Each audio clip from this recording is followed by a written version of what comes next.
Yes, sir, we are live now. Yeah.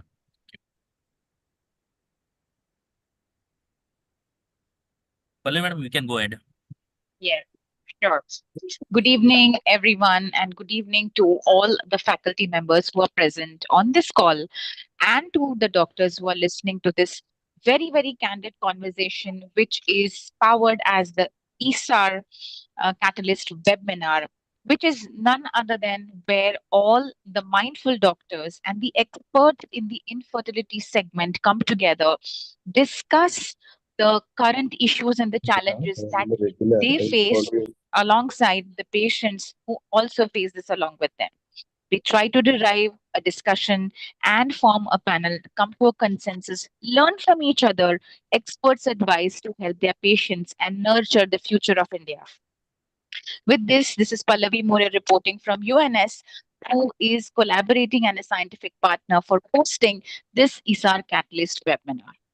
Today, we are graced this evening to be having one of the most coveted speakers, in fact, many of the coveted speakers all across India to be joining this webinar.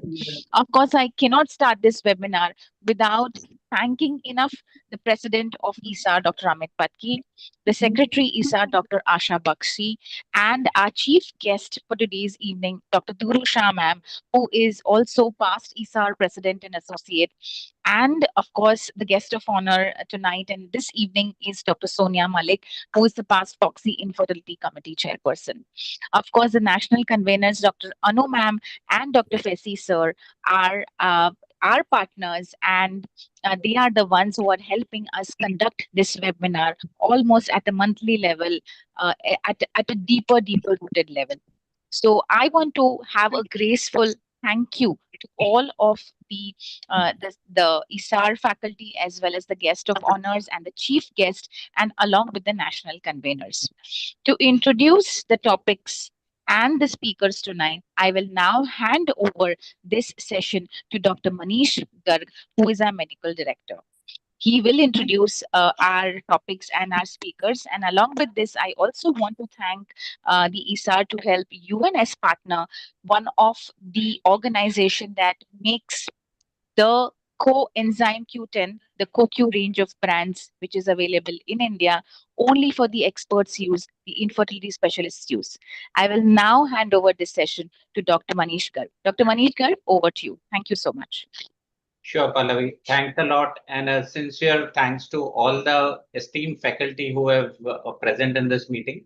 Just want to share that as Pallavi highlighted, this is a ISAR UNS webinar, and it's our proud privilege to share that this ISAR UNS webinar has been happening over last 10 months, and today it's the 10th in this is the 11th in the series, and 11th, as we all know, in numerology as well as in our evolution of yoga is like a spiritual awakening. Not it would not have been possible without the continuous support and guidance of Anu ma'am as well as Dr. Fesi sir, and obviously with the blessing of the entire SR team under the guidance of Dr. Amit Patki ma'am and Dr. Asha Bakshi ma'am.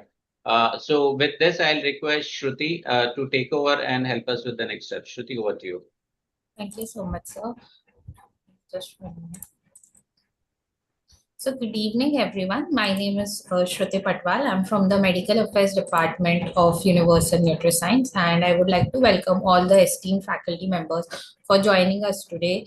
As already mentioned by Dr. Manish sir, this is the 11th in the series.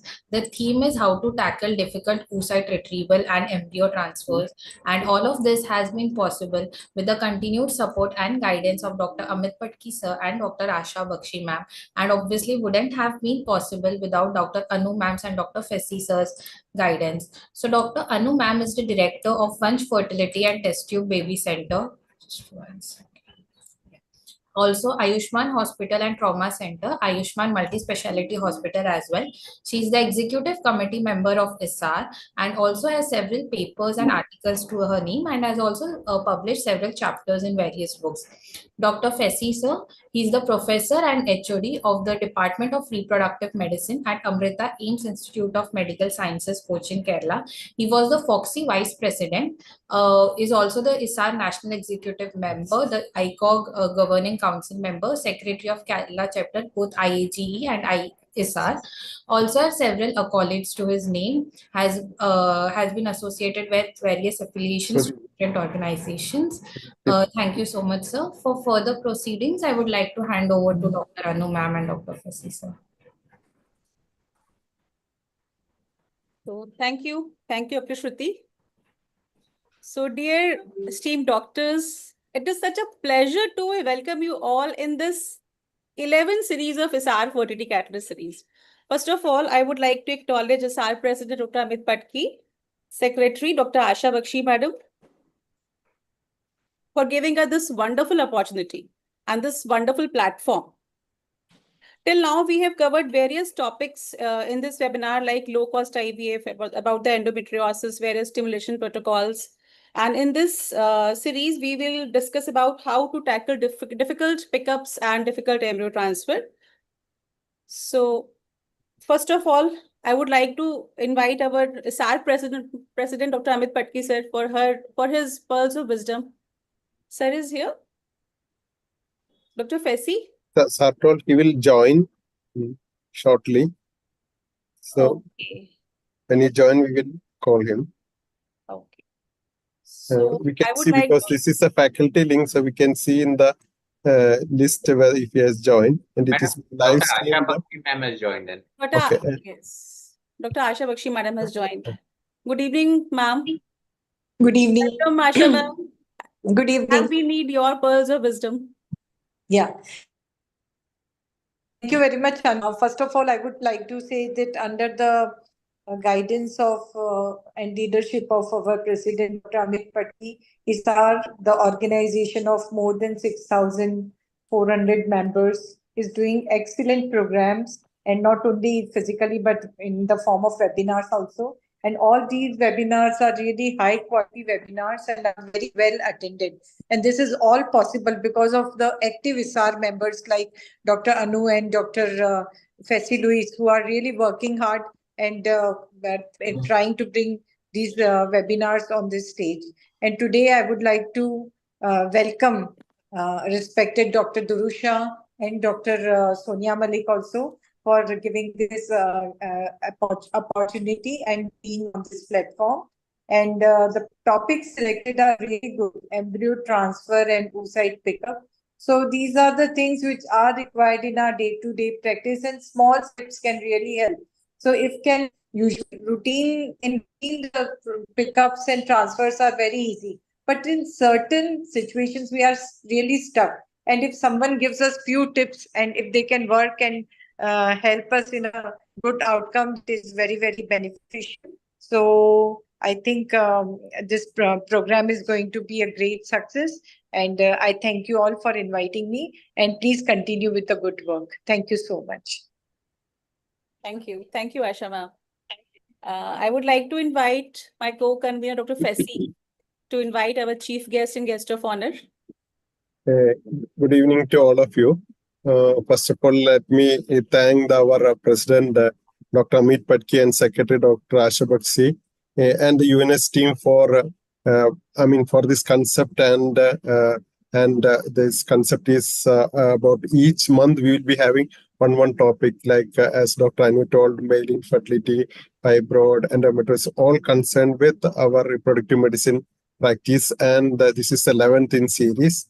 And this has been live streamed, but this Zoom link is for the faculty alone. And also it is available in the net. If you once register, you can see it, the previous issues also. So even if somebody has missed it, you can see it. So today, in today's edition, this month's edition, we are privileged to have our past ISAR and Foxy President, Dr. Durusha Madam, as our chief guest. I think Madam doesn't need any introduction, but as a formal, she is the director of Gynae World and founder president of PCO Societies of India. She is an honorary fellow of the Royal College of Obstetrics and Gynecology and panel gynecologist about British Kennedy Hospital and Jeslock Hospital, Mumbai. Past president, current trustee of Mumbai Society, and Vice President, Chair of Education Committee of ASPARE, member of the International Advisory Board of the Center for Research in Excellence for PCOS, past president as Foxy, ISAR and IMS, Menopausal Society, and past chair of ICOG and Council of Affiliated Menopausal Society, author of several publications, member of editorial board of several journals, and received many honors. We are privileged to have you, madam. We are waiting for your words of wisdom, madam. Over to you, madam. First of all, thank you very much for having invited me today, Dr. Percy Lewis. You did call and I could say no to you, not say no to you. And therefore, I'm here. I also thank President Amit and Asha for having invited me, and of course, Pallavi from UNS, who's here. It's an honor to address this audience or the delegates who are attending this session related to difficult oocyte pickup and difficult embryo transfer. We all know that there are so many IVF centers in India today, and almost quite a large number of them are not really involving very, very experienced specialists. There are many doctors who are trained very well, but sometimes it's the experience which comes in hand when we are doing difficult cases. And therefore, as the years go by and we go across more and more difficulties, which we all face, I'm sure, which we have faced whilst we were younger, and now we continue to face more and more difficulties, we must remember that each case is unique by itself. And it's not something which is like a standardized situation which you will always get. And therefore, we must use all the possible care, all the possible techniques, all the possible resources we have at hand to take care of them. I'm sure all the difficulties will be discussed by the speakers, and there's no reason for me to talk about those.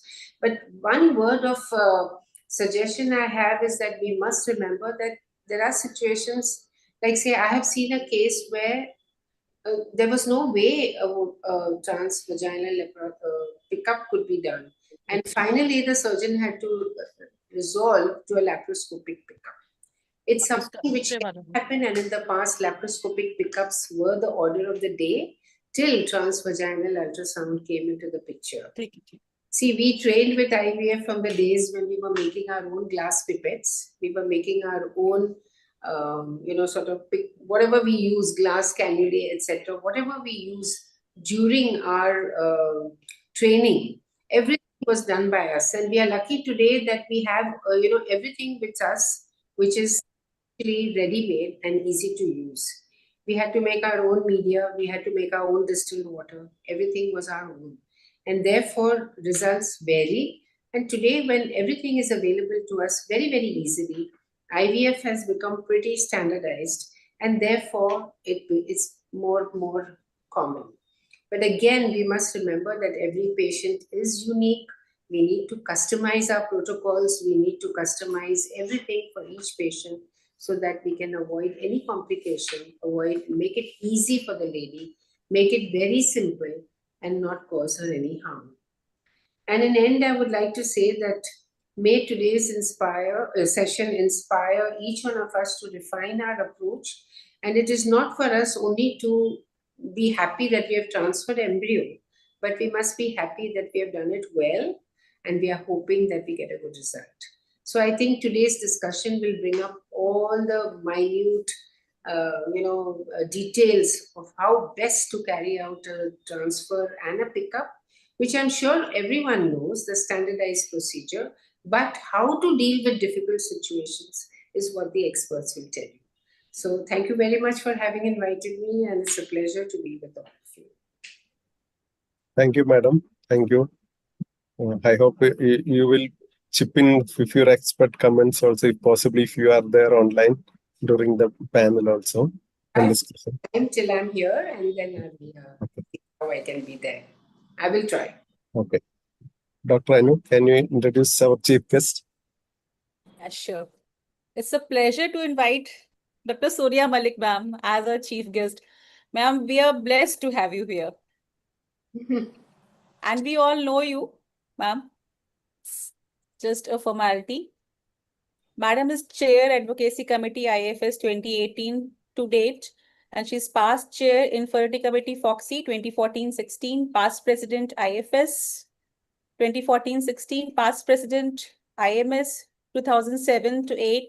She has been Chair of Infertility Committee AOGD, Vice President IMA South Delhi, and she is Indian representative to International Menopause Society and to Asia Pacific Society of Menopause and to the World School of Menopause. She is Associate Editor, South Indian Asia, Journal of Global Health, IFFS, Member, Editorial Board, Fertility and Sterility India, Member, Editorial Board, Journal of Reproductive Health and Medicine, past Editor-in-Chief, Journal of Midlife Health, Member, ICMR Task Force on Genital Cox and PCOS. And she has like various fellowships. We can stop Her, here. yeah, ma'am. Ma'am, welcome, ma'am. Ma'am, we Thank you need very your much. presence. Thank you very much. Well, thank you very much, ISAR, to Amit Patki and Asha, who are my close friends. Thank you for having me here. And as Dr. Duru said, Fessi, when you called, I couldn't refuse. Thank you for having me for this particular series. Anu, I've heard you and I've seen you doing fantastic job as far as this webinar series is concerned, and always otherwise as well. Thank you all. Thank you, ISAR, for having me as a part of this webinar series. As Dr. Duru had said, the topic is very well chosen. It is of practical interest to all of us, and especially to the juniors who are just beginning their careers. It will be a learning experience for them, and you've chosen fantastic speakers as well who have done, who have ample experience and will be able to put it across. जल्दी हो जाएगा तो ठीक है आप देके चलो Very well. And basically, like we all know, and we have been stuck in situations where everything seems very simple. You have a nicely full bladder and you have, a good visible uterus, and everything seems to be absolutely perfect. And then you get stuck.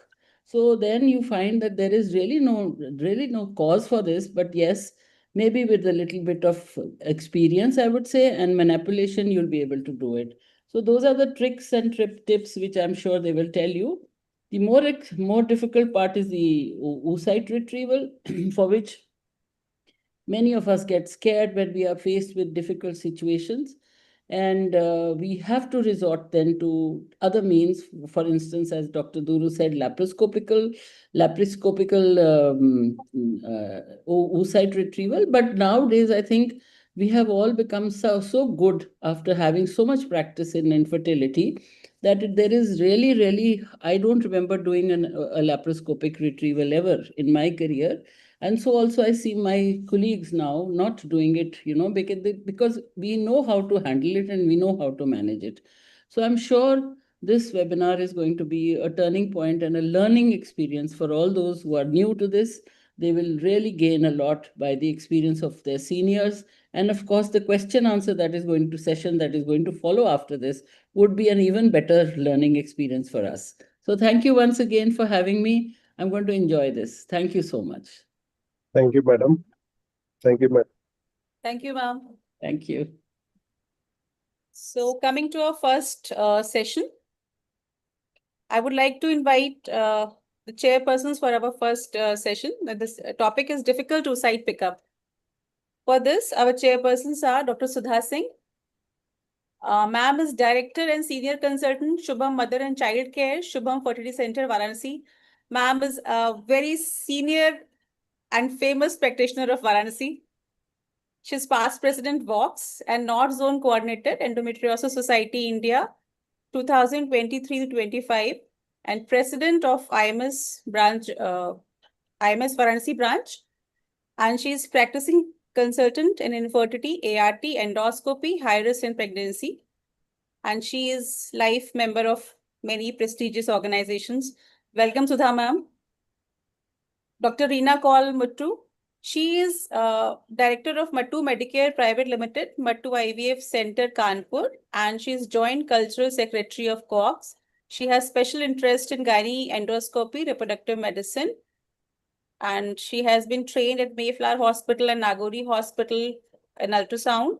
and she is life member of COGS, ISAR, IFS, and IAGE. Welcome, Dr. Reena.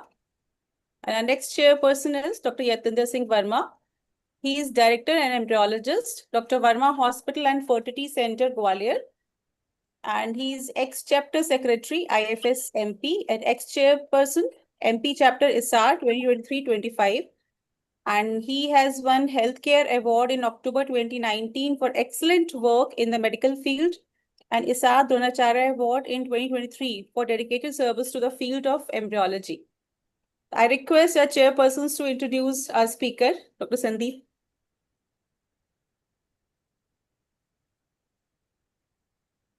Chairpersons, please. You are muted. Sudha ma'am, please unmute yourself.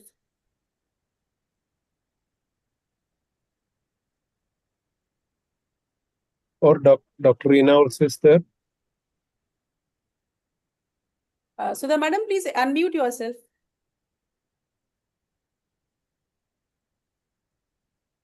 Dr. Dr. Reena or Dr. Edindra, can you take over? Sure, sir. Good evening, everyone. So, Dr. Talwar is a well-known figure in field of infertility, and she is having fellowship in the reproductive medicine from the France Institute Francophone, and senior consultant Nova Southend Fertility and IVF, is a leading infertility specialist. She is having membership of the Indian Society of Assisted Reproduction, executive member of Indian Fertility Society and Fertility Preservation Society of India. She is having many awards. So now we go further.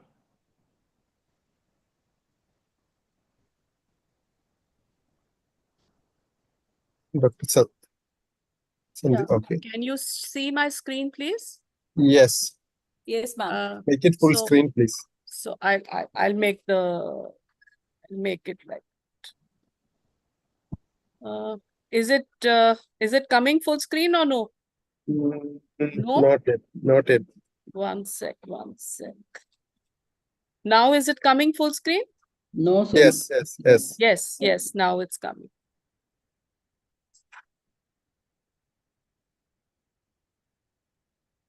Can start from the first slide. Yeah, Okay.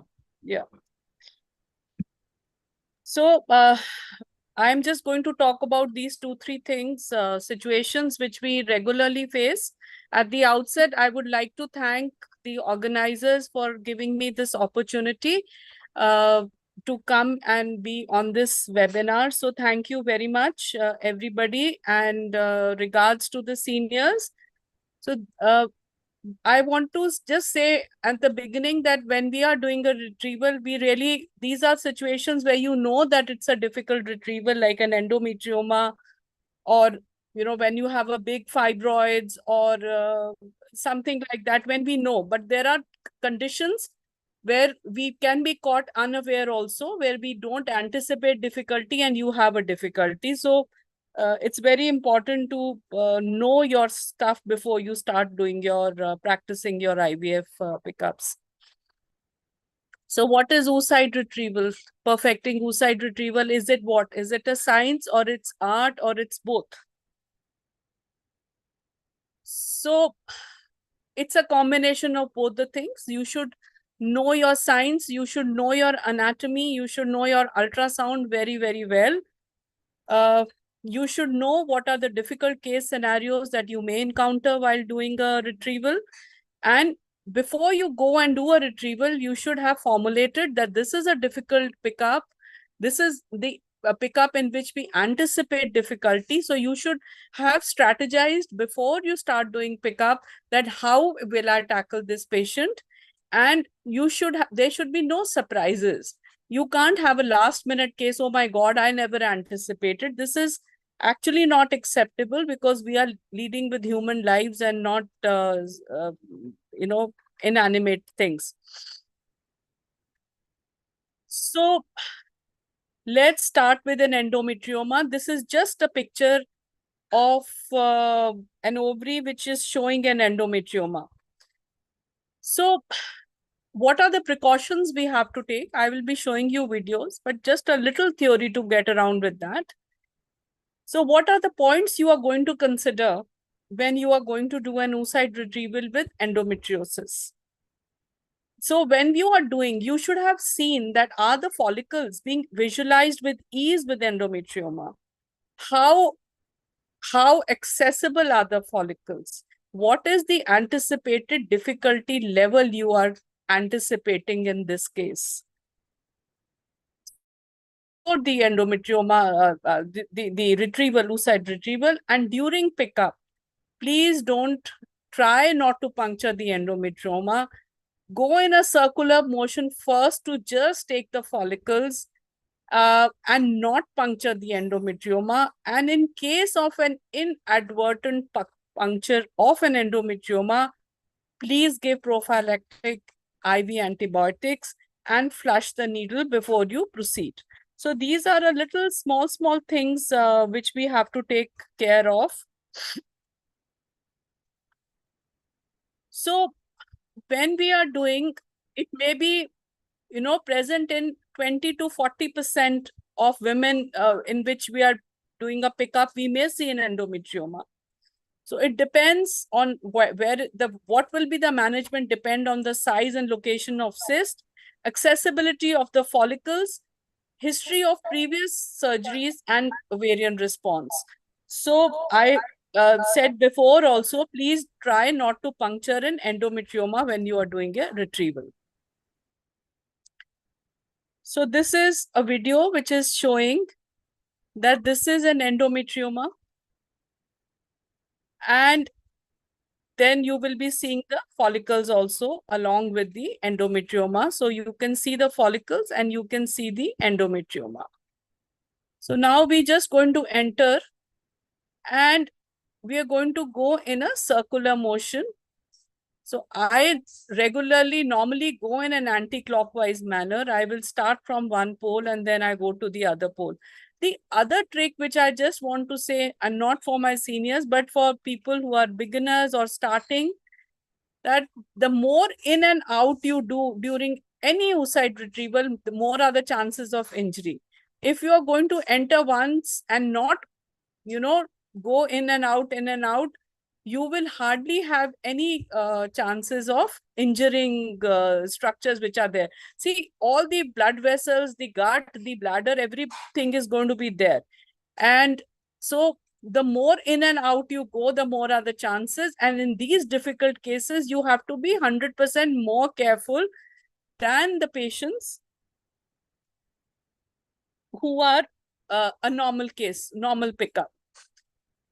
So can an endometrioma be an obstacle to complete oocyte retrieval in IVF cycles? So this was a study which aimed to evaluate the utility and safety of ancillary measures. So you can use ancillary measures during oocyte retrieval with the patient of endometrioma, in which there is the visibility or the visualization is very hard, so that you do a safe pickup and you do not injure any structure. So these were cases of 251 patients with ovarian endometrioma in IVF, this particular paper, and they were compared to patients with endometrioma and without endometrioma. And in this paper, they saw that there were no significant differences seen in groups excepting for number of oocytes retrieved, which were higher in the control group than the groups with endometrioma. On the contrary, there were no differences in the fertilization rates and number of embryos formed.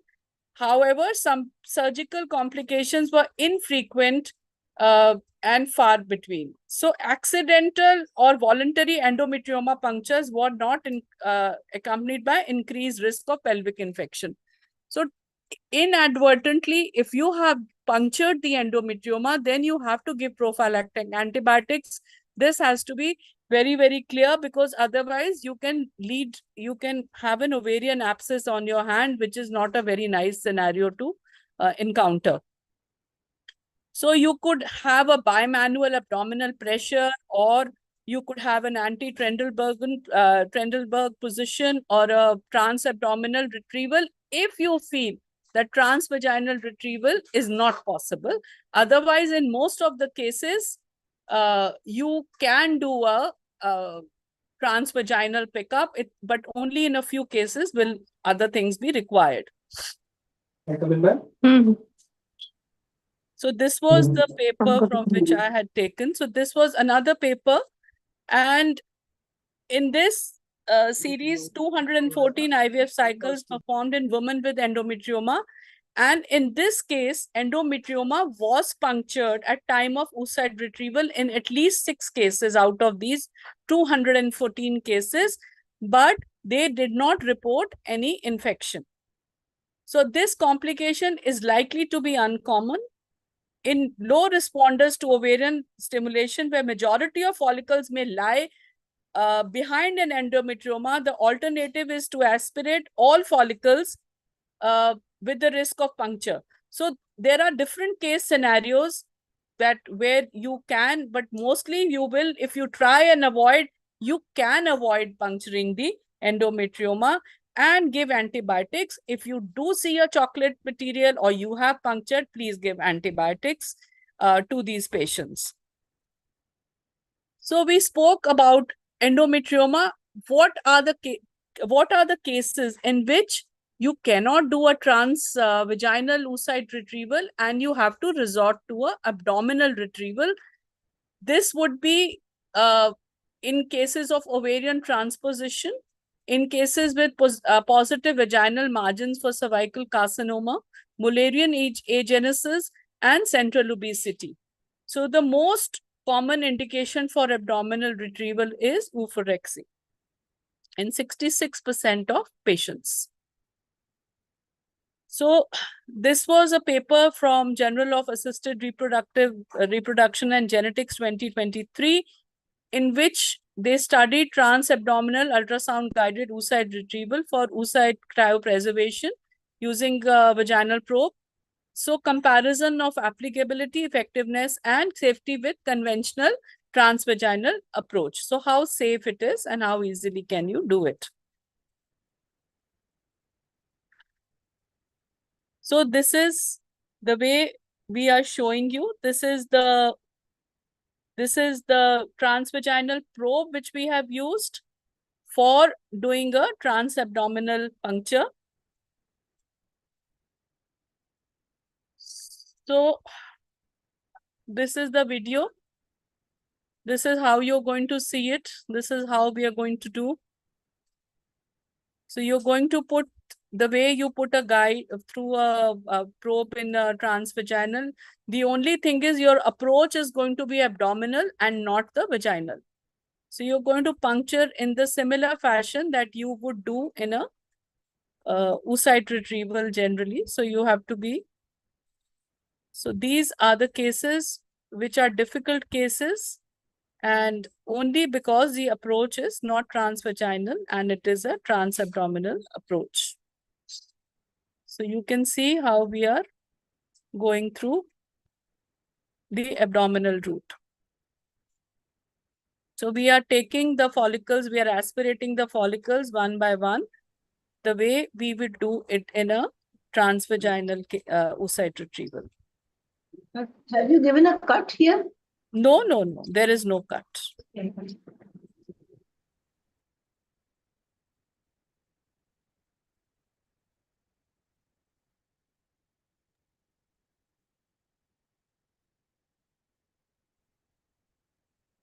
No need for cut. No No need need. for cut. No need for any cut.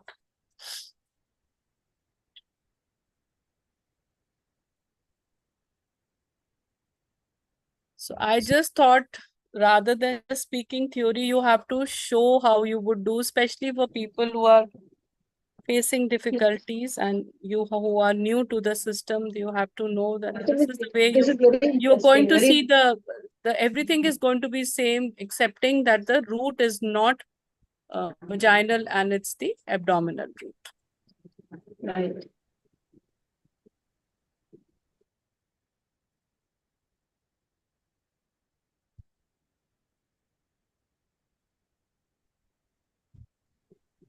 So the needle goes through the abdominal wall. Yes, yes, yes. The transabdominal is that only, no? Yeah.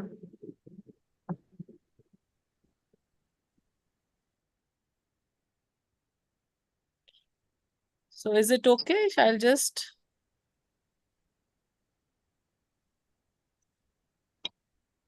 What precautions Have we you should ever take? seen cases of bowel injury in this? Well, then you... Theoretically, yes, but if you're careful, you will not. So that's what I said before that, no? That when you are doing anything, when you're doing your ultrasound, you should be perfect. You should know where your structures are. You should know where you are going through, and you should know where things are. See, no structure is going to go anywhere. Structures are going to be right there. We have to know where, when we are doing scans, we should be so good at it. So it's very easy for you to say that it's very easy. It looks very easy. Everything looks very easy. But you have to master. If you have to master everything, you have to first master your anatomy. And you have to first have done hundreds of scans before you can start doing pickups. That's what I feel. That your hand has to be so steady and so good. On the normal ultrasounds could be transabdominal or transvaginal before you even attempt to put a needle inside the thing. And with me, when I teach my juniors to do a pickup, I always tell them, you put your hand over my hand, which is the ultrasound hand. And then only I start teaching them, because it's so important to know how much pressure you should give, what is the way you go in. It's so important. All these things are very, very important. So you should be a complete master. Where is the gut? Where is the bowel? You should know this, and vessels are there. Your anatomy has to be perfect before you even try to puncture any patient. That is my take on the matter. That safety is number one thing for us. Patients should never suffer because we are not competent. So, what standard approach for oocyte retrieval is a transvaginal. Transabdominal is only used with difficult ovarian access. And that if you are good and you are good in your work, then transabdominal retrieval can be safe and efficacious. And this was a case report which they showed 6 cases of successful transabdominal oocyte retrieval using transvaginal ultrasound probe. So, average of 11 oocytes were retrieved, 6.8 embryos were created. 3 patients had cryopreserved. This just shows that you could have similar results with a transabdominal approach if you have done the procedure well. So, transabdominal oocyte retrieval using a transvaginal ultrasound probe is an alternative for patients with difficult ovarian access. So this was again a study of 10 cases for cryopreservation in patients with malignant diseases, and number of oocytes and number of mature oocytes, and everything was same, and you did not have any additional complications in these patients. Also, you can use, if patient says that no, there are religious causes where the patient says I'm unmarried, or unmarried woman or a virgin woman says no, transvaginal is completely no for me. In those cases also, technically speaking, you could do that.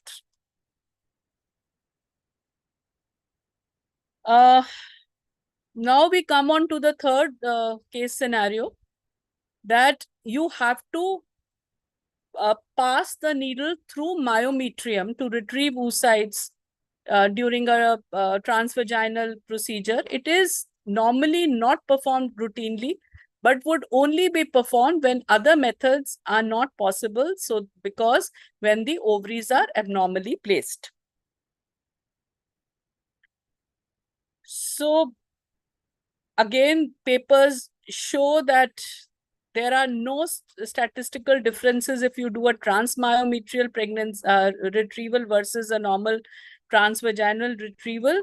And where would you be doing this? When ovaries are completely adherent to the uterus, and there is no way that you can maneuver the ovaries, or you could do anything to, they are completely fixed. In only those cases would you attempt this kind of thing where nothing can, makes you approach the ovaries through a transvaginal. You can't just manipulate them.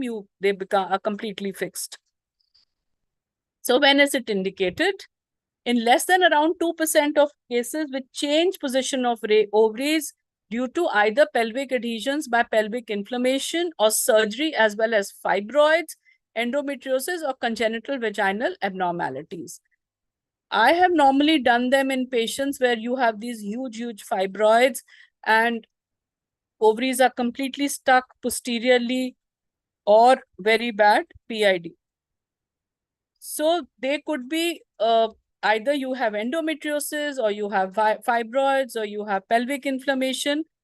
In these cases, there is no way we can graze the size of uterus and access the ovaries, necessitating a transmyometrial approach. So the usual approach would be to try and graze the surface of the uterus and then go through the ovaries. But in certain cases, you just cannot do it. And those are the cases where you will need to do a transmyometrial egg retrieval.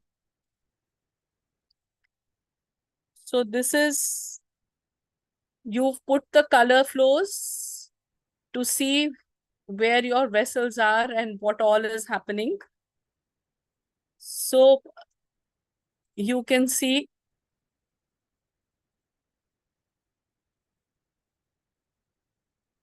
you can see that the ovary is fixed completely to the posterior surface of the uterus.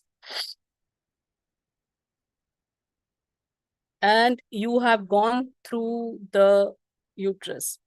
Now, in these cases, again, I will say what I will repeat, sorry to repeat, but try in these cases, especially where there is a very difficult access, try not to go in and out. Because as such, this procedure is a difficult procedure. So if you want to minimize the chances of injury, please do not take the needle in and out. Try and do everything with one puncture, because you are injuring the myometrium. The more inside-outside thing you do, the more are the chances of trauma that you are going to give to the structure. So try to do it in one puncture. Try to minimize the chances of any kind of injury which can take place. So again, this was a paper which showed.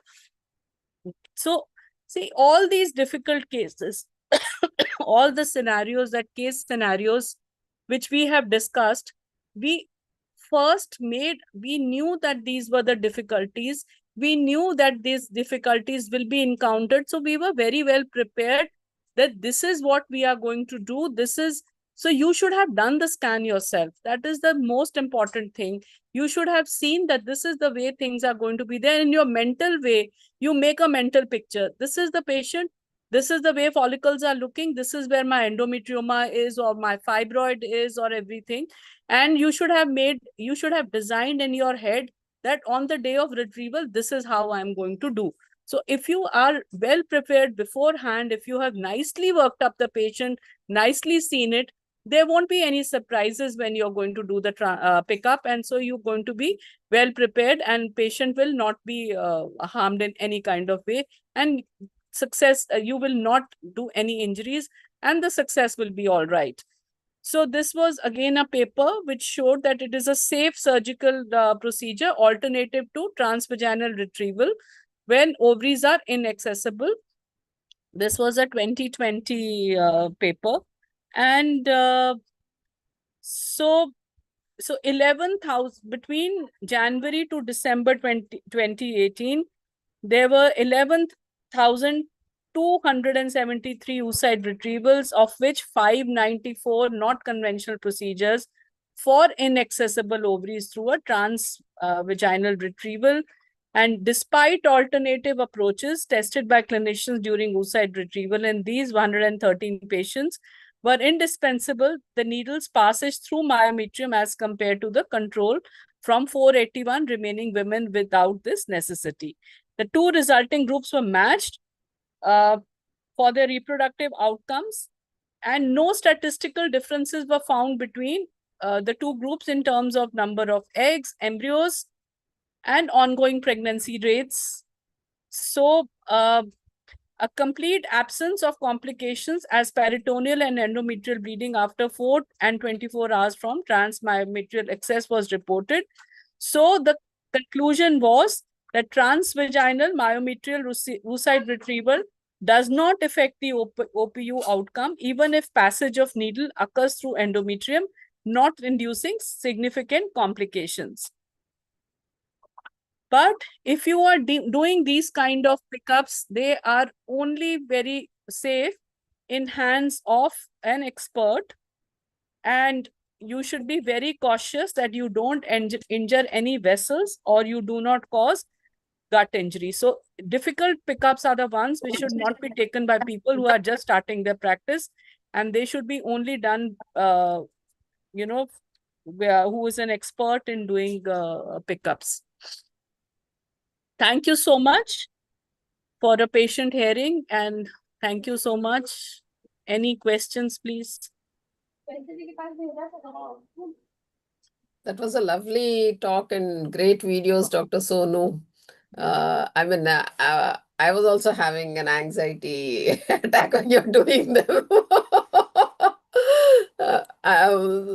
Because only the person who's doing it really knows how much control they're having. When we are looking now, it seems, oh, that's moving this way, oh, this is moving this way. So it's very, so as you rightly said, lots of training and practice before you can do. Yes. So, yes. Please stop sharing. Stop sharing. Yes. I'm sorry. I will stop share. Yes. Chairpersons, please. Yes. Before the chairpersons tell, no, I think what Dr. Talwar told, no, the abdomen pickup is unless you do it few times, it is not so easy because the orientation of the scan is different, especially if you are doing with a vaginal probe. But we can do with abdomen probe. Only thing, abdomen probe, the guide must be there. There is a probe guide is there. Unless you don't have that, most of the machines won't be having that unless your colleague who is doing amniocentesis or CVS is not using that. You will be having only the vaginal probe with the vaginal guide. That, as Dr. Talwar told, no, if you are doing in one or few patients, easy cases, then it will be easy to do that because the scan orientation is different. Over to you, chairpersons. Thank you, Dr. Sonu, for a very And brief and a very nice presentation. Our president, Dr. Amit Patke, also joined. We had a very good presentation about the difficult ovum pickup. Sir will also put a few points. Good evening, and I'm so glad to see so many people joining this Fertility Catalyst webinar of ISAR and with an educational grant from UNS. UNS has been a strong, staunch supporter of ISAR, and I thank them and I congratulate the national conveners, Dr. Anu and Dr. Fesi, for coming up with yet another superb webinar.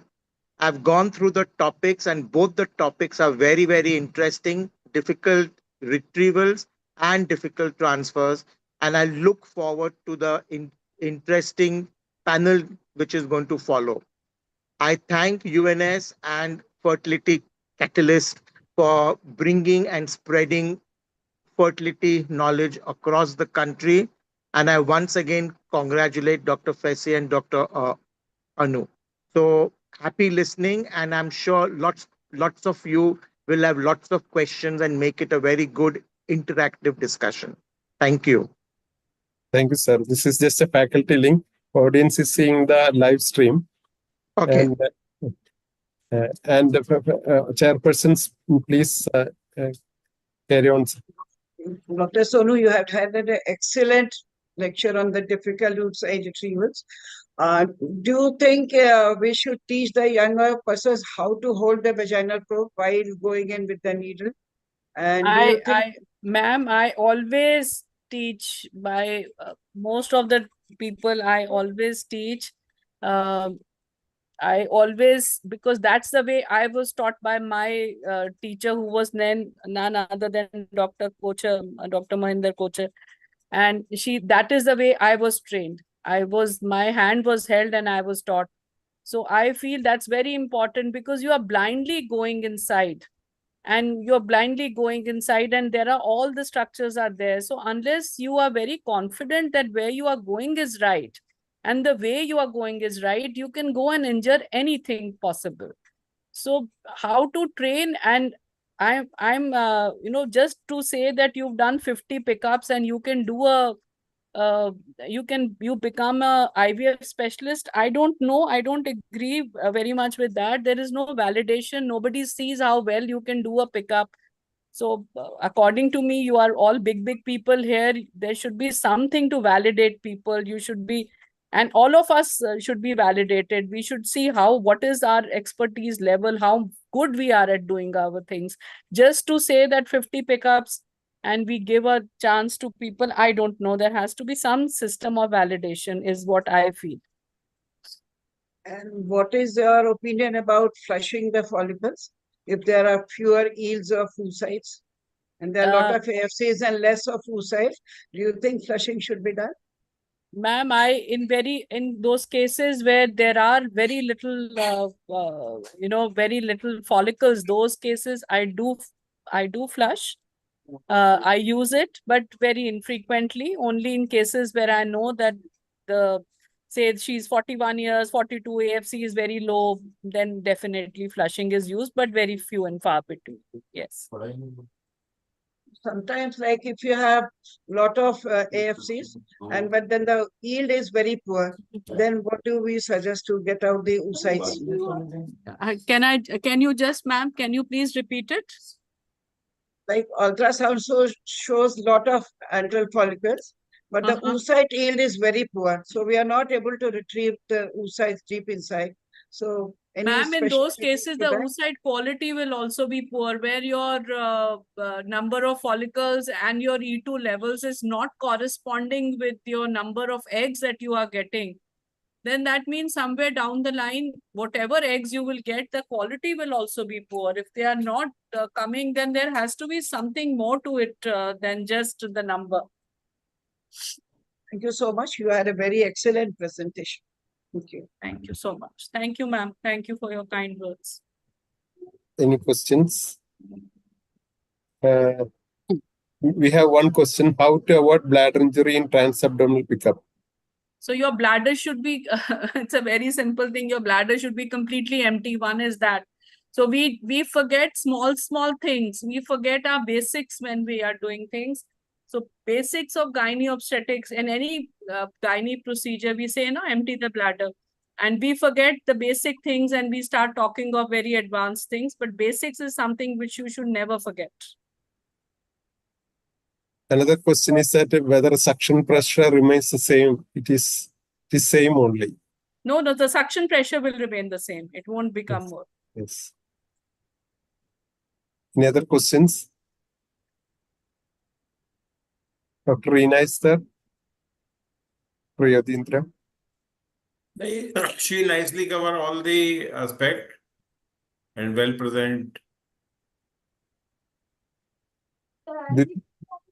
Guru Madam is there? Madam, want to add any point?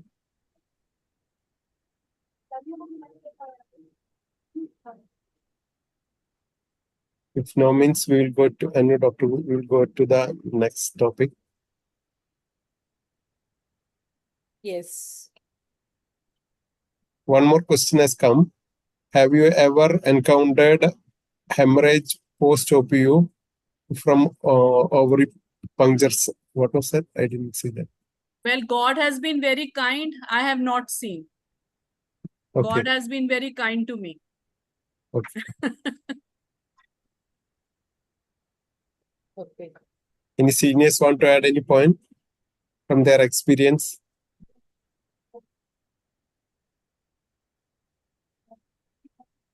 always have an alternative suction pump. Sometimes when your one pump is not working, so you must have a second pump or their alternative syringes for the aspiration.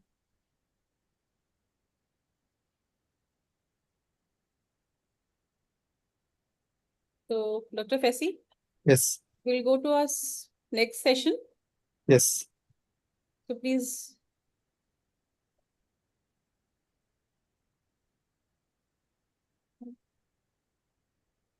So thank you, Dr. Sandeep, for a wonderful talk. And so we are coming to our next session, which is difficult embryo transfers, how to tackle. Now we have done difficult pickup. Now we'll go to difficult transfers. And our speaker is Dr. Vaijayanti. For this, I would like to invite our chairpersons. Our first chairperson is Dr. Surita Karim. Madam is consultant obstetrician gynecologist, ART specialist and laparoscopic surgeon at Star Hospital Private Limited and Safal Test Tube Baby Center, Gorakhpur. She's life member of ISAR, IAG, Foxy, IMS, ex-president of Indian Menopause Society. She has various, just a minute. Yeah.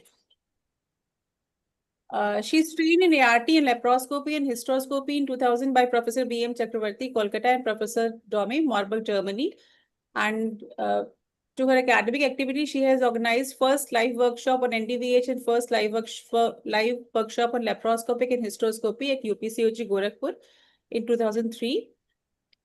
As a secretary of Obs and Gynae Society Gorakhpur, organized first hands-on IUI workshop. And she has been organizing regularly hands-on training in laparoscopy and ART for young gynecologists.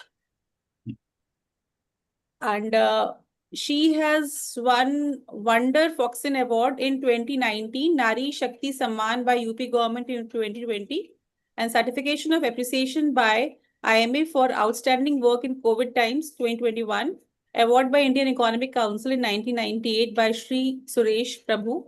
Welcome, Surita ma'am. Our next chairperson is. Thank you, Anu. Thank you, ma'am. Dr. Vasundhara. She's director at BM Hospital, New Life Fertility and IVF Center.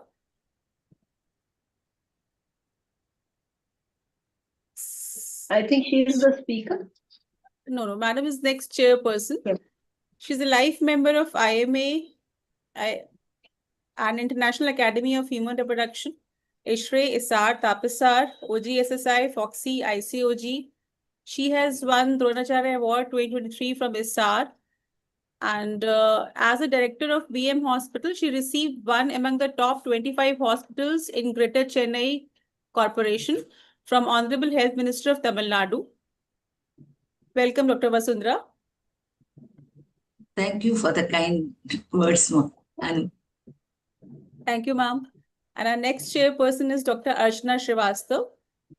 She's senior consultant obstetrician and gynecologist, director of Jabalpur Fertility Center, an IVF specialist and advanced laparoscopic surgeon.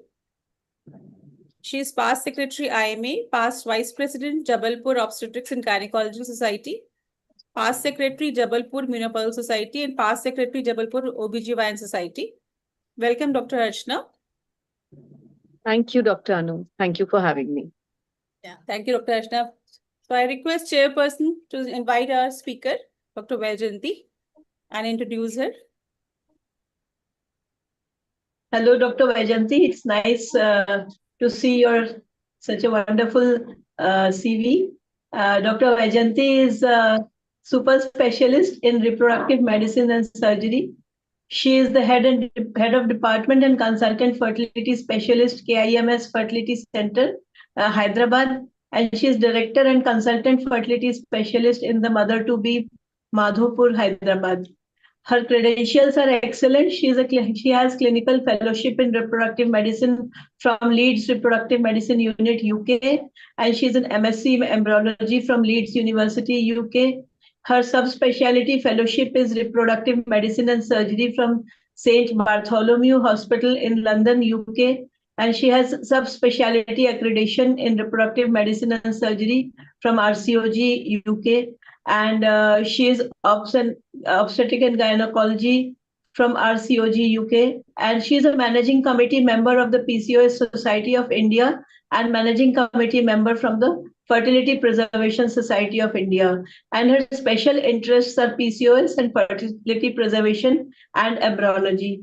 So, Dr. Vaijayanti, you have a very good CV, and we welcome you all to deliver this talk on difficult embryo transfer. Thank you, Dr. Surhita, for that very kind introduction. I'm going to, can I share my slides just now? Yeah, thank you. Yeah, good evening. At the outset, I would like to thank Dr. Anu and Dr. Fessie Lewis for giving me this wonderful opportunity to be here today.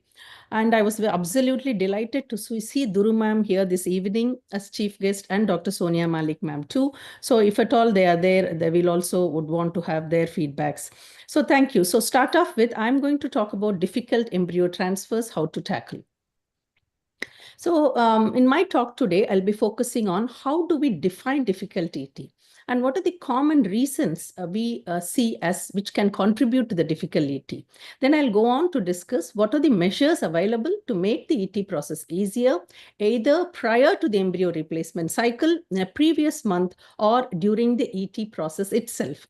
I'll also discuss the current guidelines available for embryo transfers, and then discuss the newer techniques which are available, which might be needed at times when we encounter a really difficult embryo transfer.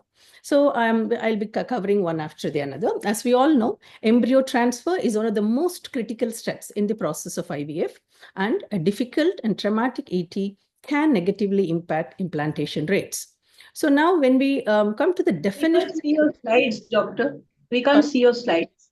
We can't see the slides. Oh, sorry. I don't know why. Okay, let me try again.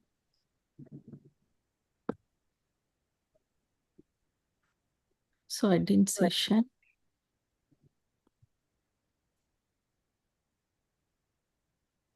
Can you see that now? Yes. Yes. Yes. Thank you. I'll just. Can you put on the slide share mode? Yes, I will. Yeah, thank you. Yeah, is it visible now? Yeah. Visible. Yes. Audible? I'm audible too? Thank you. Yes. Yeah. Okay. Thank you. So I think I've covered that part. Yeah. So now we do know that there is no universal definition of difficult ET. Each different studies have defined the difficult ET in at different stages. So there is, as of today, there are no consensus regarding how to document ET and what we regard as a difficult ET. Now, this is a study which was published in 2017, looking into several thousand embryo transfers. And what they looked into was what each additional maneuver we use during the embryo transfer, how is it going to affect the pregnancy rate? And these authors also proposed an objective assessment of embryo transfer, of the difficulty in the embryo transfer. So when we say it is a difficult transfer, it is subjective. It might be difficult to me, but it might not be difficult to another experienced person. So here we are looking at a subjective assessment. But what we need to have is more of an objective assessment.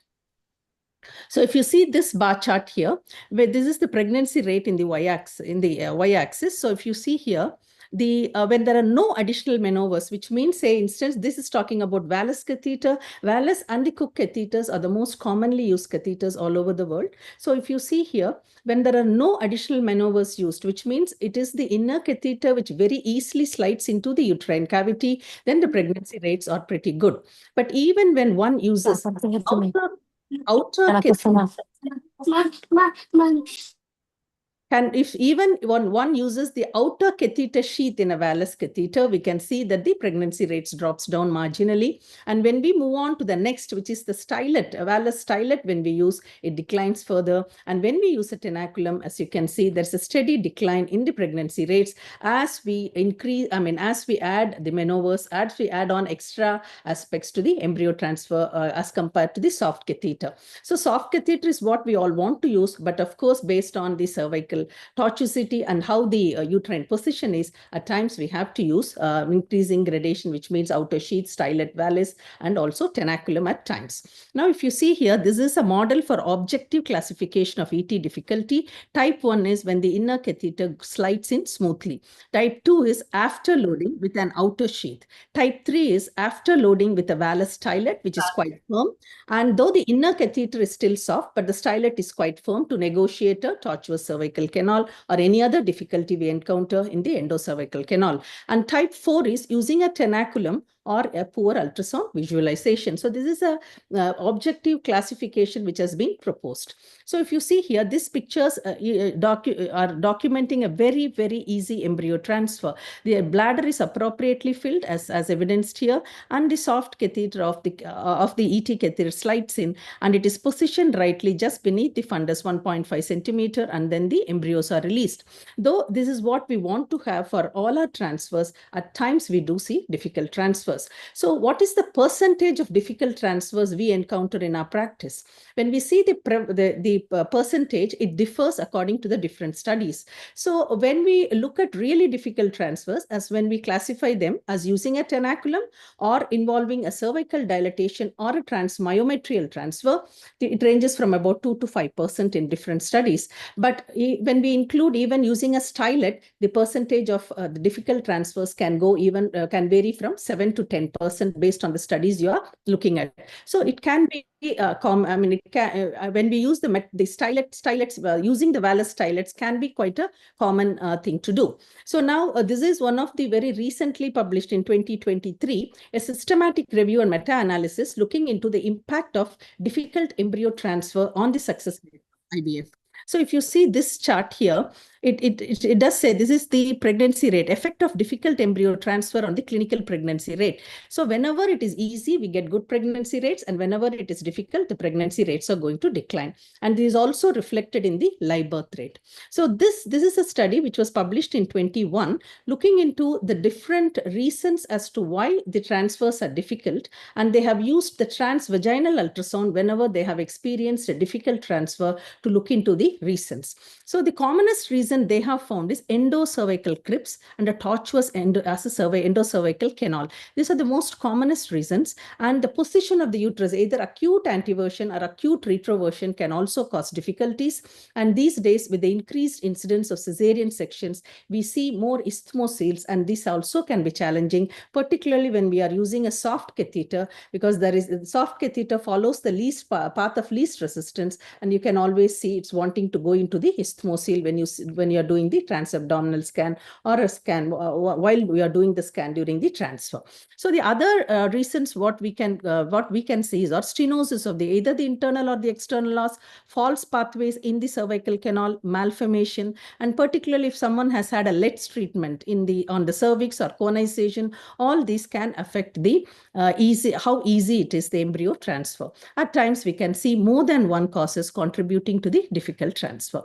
So this is a picturesque view. So if you see here, the picture A shows a very easy soft catheter going inside transfer. There are no difficulties here. But if you see here, this is the uterus is acutely anteverted. In these instances, even if you're going to fill the bladder, there can still be a challenge. And the same applies to a retroverted uterus also. So when you have an anteverted uterus, we want to fill the bladder. But when we have a retroverted uterus, filling the bladder can make the flexion even more profound. So we don't want to have a full bladder when we have a retroverted uterus. So we need to know even prior to doing the transfer, as Duru ma'am earlier was referring to, a personalized approach. It is very, very important for us to do a scan to know the trajectory of how the catheter has to go, what is the position of the uterus, and these things should be documented so that on that day we are well prepared for.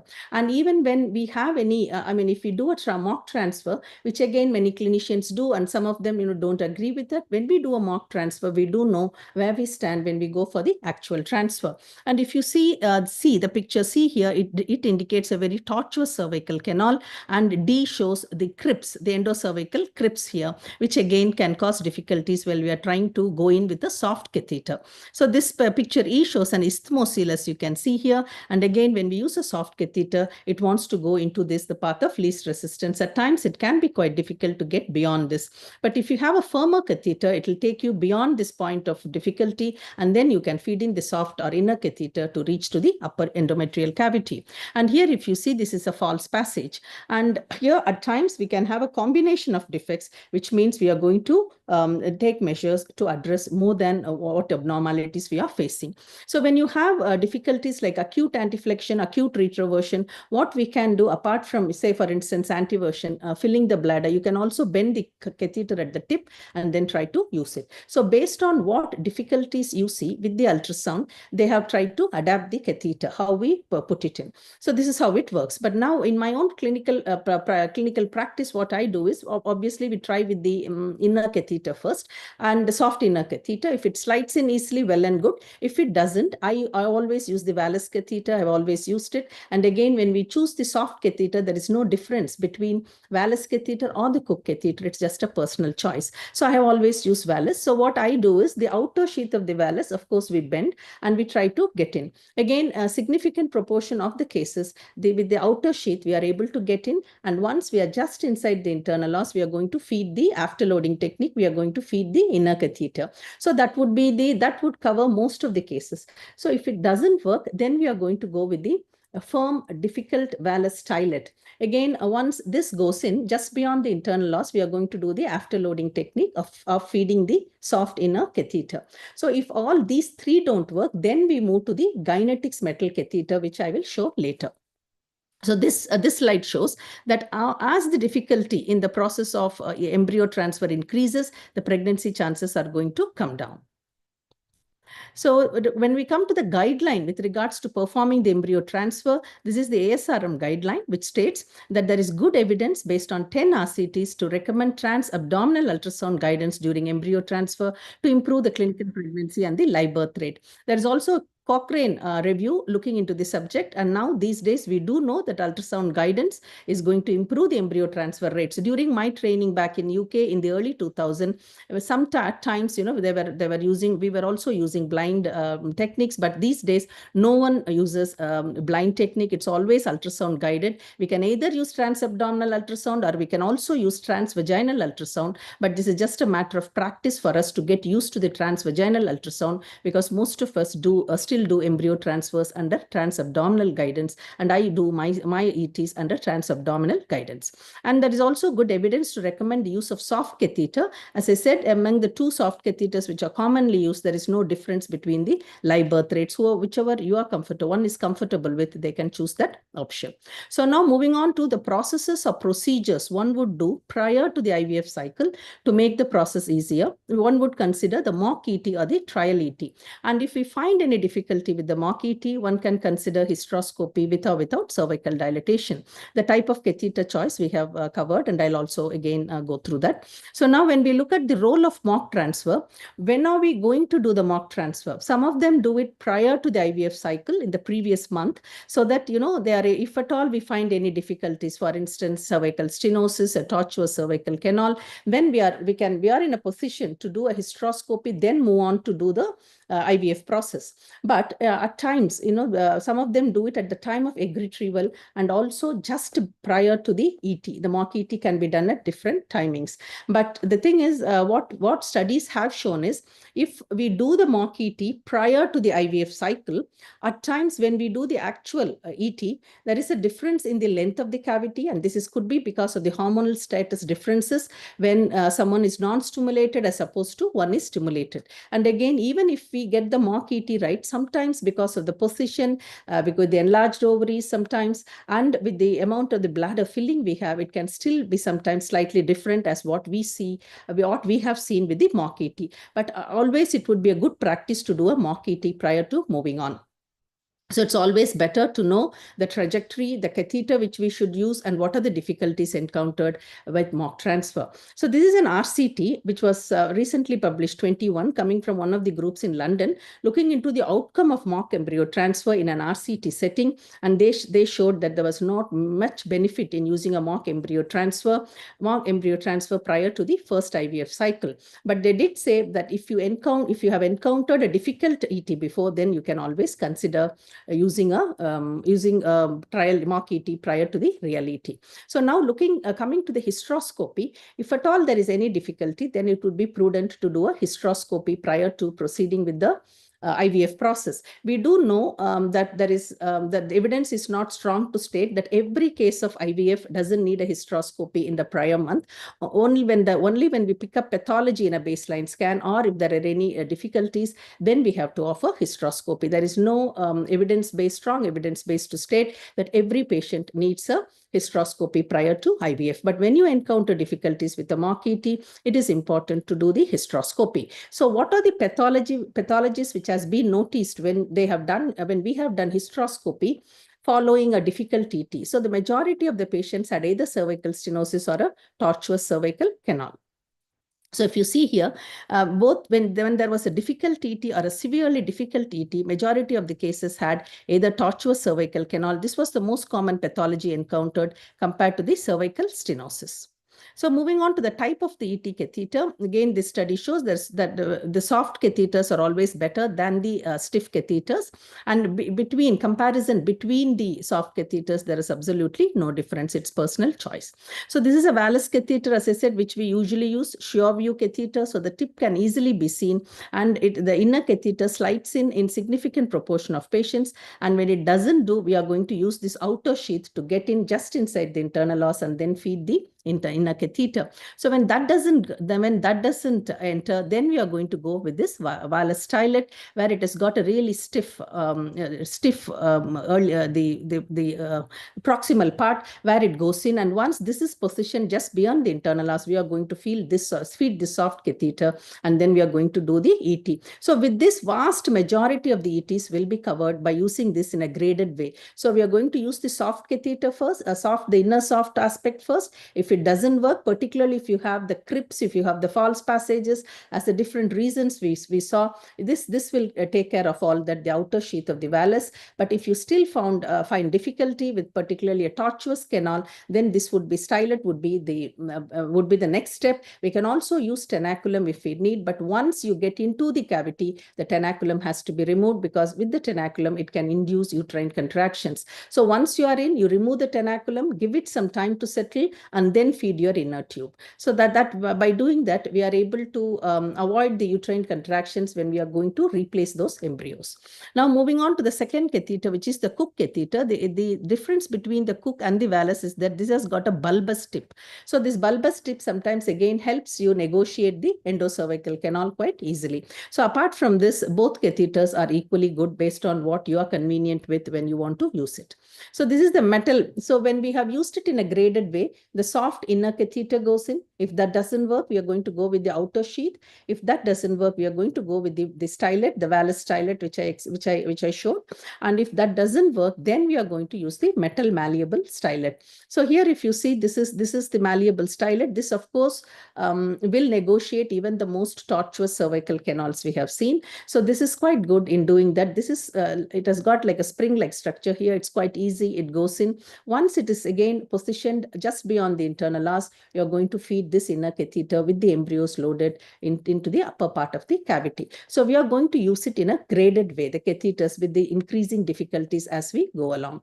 So now the other aspect which we need to look into is transabdominal guidance or transvaginal guidance. Both are equally good. What we are going to choose is based on your own experience and practice. And when it comes to the evidence, there is absolutely no difference between the success rates, whether you use transvaginal or transabdominal. But I'm sure most of us are still using transabdominal. What I do in my own clinical practices, we use transabdominal, but if there are any real difficulty, then I do a transvaginal scan to see where is the issue, and then get on to do the second part of the transfer. Okay, now this is the study to show that again, both abdominal and vaginal are equally good, and both have got grade A recommendation, which means there is a good evidence base. Okay, so this is a randomized control trial looking into the effectiveness of transvaginal, comparing transvaginal and transabdominal. They are looked into two aspects. One is how clear is the location of the embryo location when we look at the sonographic visualization of the ET catheter location. When we look into this, gray line stands for transvaginal. So obviously, because the transvaginal probe is more closer towards the closer to the cavity, and it has also got the more the frequency being more, the pickup is better compared to the transabdominal. Sometimes particularly when someone has got a heavy BMI, it's quite difficult with transabdominal scan to visualize, and these instances transvaginal might be better if you have some practice with using the transvaginal ultrasound. When it comes to the patient point of view, again, when we use transvaginal ultrasound, they seem to be more comfortable as compared to the transabdominal. The main challenge with transabdominal is you need a full bladder, and you're going to press with your transducer on the full bladder, and this can be a little bit more uncomfortable, particularly with a full bladder. So this is mainly to look into that. But once you start practicing with the transvaginal probe, then it becomes easier to move on, even if you have been doing transabdominal, towards the transvaginal probe. Okay, now with newer techniques, when we look at hysteroscopic guided embryo transfer. This is a case report, though it was published a long time ago. It's mainly, they have used a hysteroscope for difficult transfers. I don't have any experience of using hysteroscope, but here you have to use gas as a distension media. And once internal os was visualized, the ET catheter was introduced into the cavity. So I have never tried this. I have not had the experience. So when we look into the transmyometrial embryo transfer, just as we heard the transmyometrial egg collection by Dr. Sonu earlier. So transmyometrial embryo transfer is usually used when there is real difficulty and we are not able to negotiate the cervical os with any of the graded catheters we spoke about so far. So in these instances, transmyometrial comes to the rescue. And in this, this is a publication looking into the role of transmyometrial embryo transfer in a patient who had a radical trachelectomy.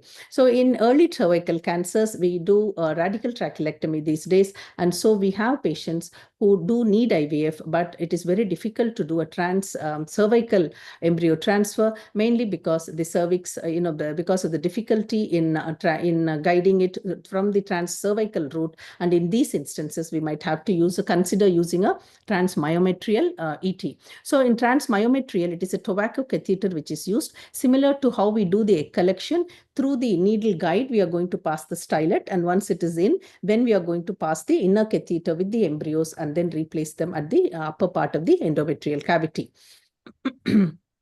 And again, when we have difficult, tortuous endocervical canal, sometimes in spite of dilatation, you still have the same difficulty. In these instances, the tortuous cervical canal may or may not be sorted after doing a hysteroscopy. In these instances, we might have to resort to some additional measures. Some of this is, as this publication comes from one of the centers in India, they have used VersaPoint to refashion the cervical canal. So if it is, as I'll show in the picture here, so here, if you see here, they are using the VersaPoint electrode to sort of, to reduce this, what we call it as a bulge here, so that we can smoothen the cervical canal rather than it having an acute sort of angle, making it really difficult for the catheter to go through, having a smooth entry inside. So in this instance, they have used the VersaPoint electrode to make a linear incision. One can also use a morcellator, but we have to be careful as to how much we are going to reduce this bump here.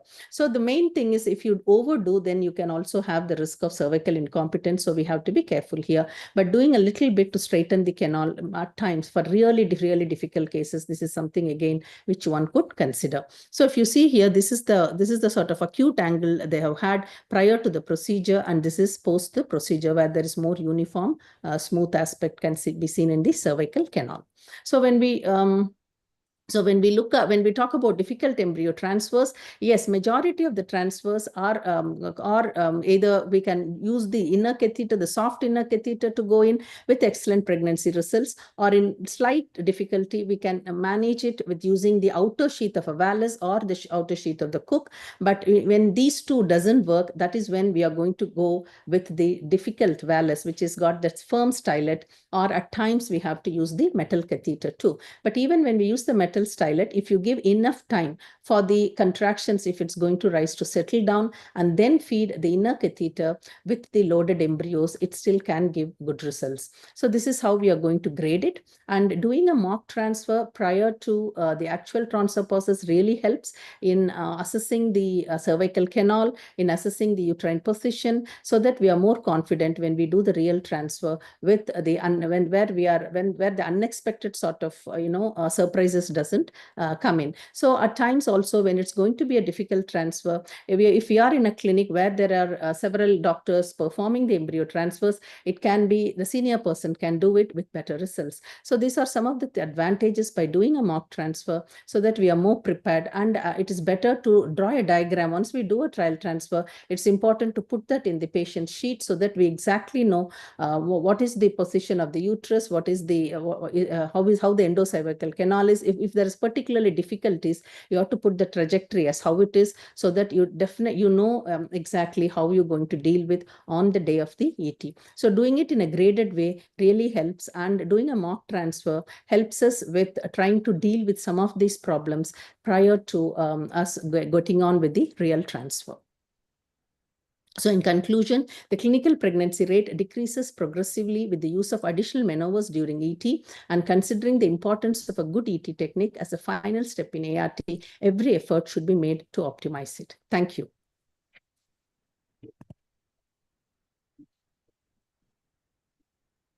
Thank you, Dr. Vaijayanti Srinivasan, for the excellent and informative talk with the attractive slides. Thank you very much, madam. And you have almost covered all the aspects of difficulties we face in embryo transfer in our day-to-day life. Thank you, madam, once again. And we expect the questions and doubts from the other doctors in this forum. Thank you, doctor. Thank you. You can switch on your slides. Huh? Stop share. Yeah. So, thank you. Sorry, I didn't get that. Sorry. Thank you. Any queries?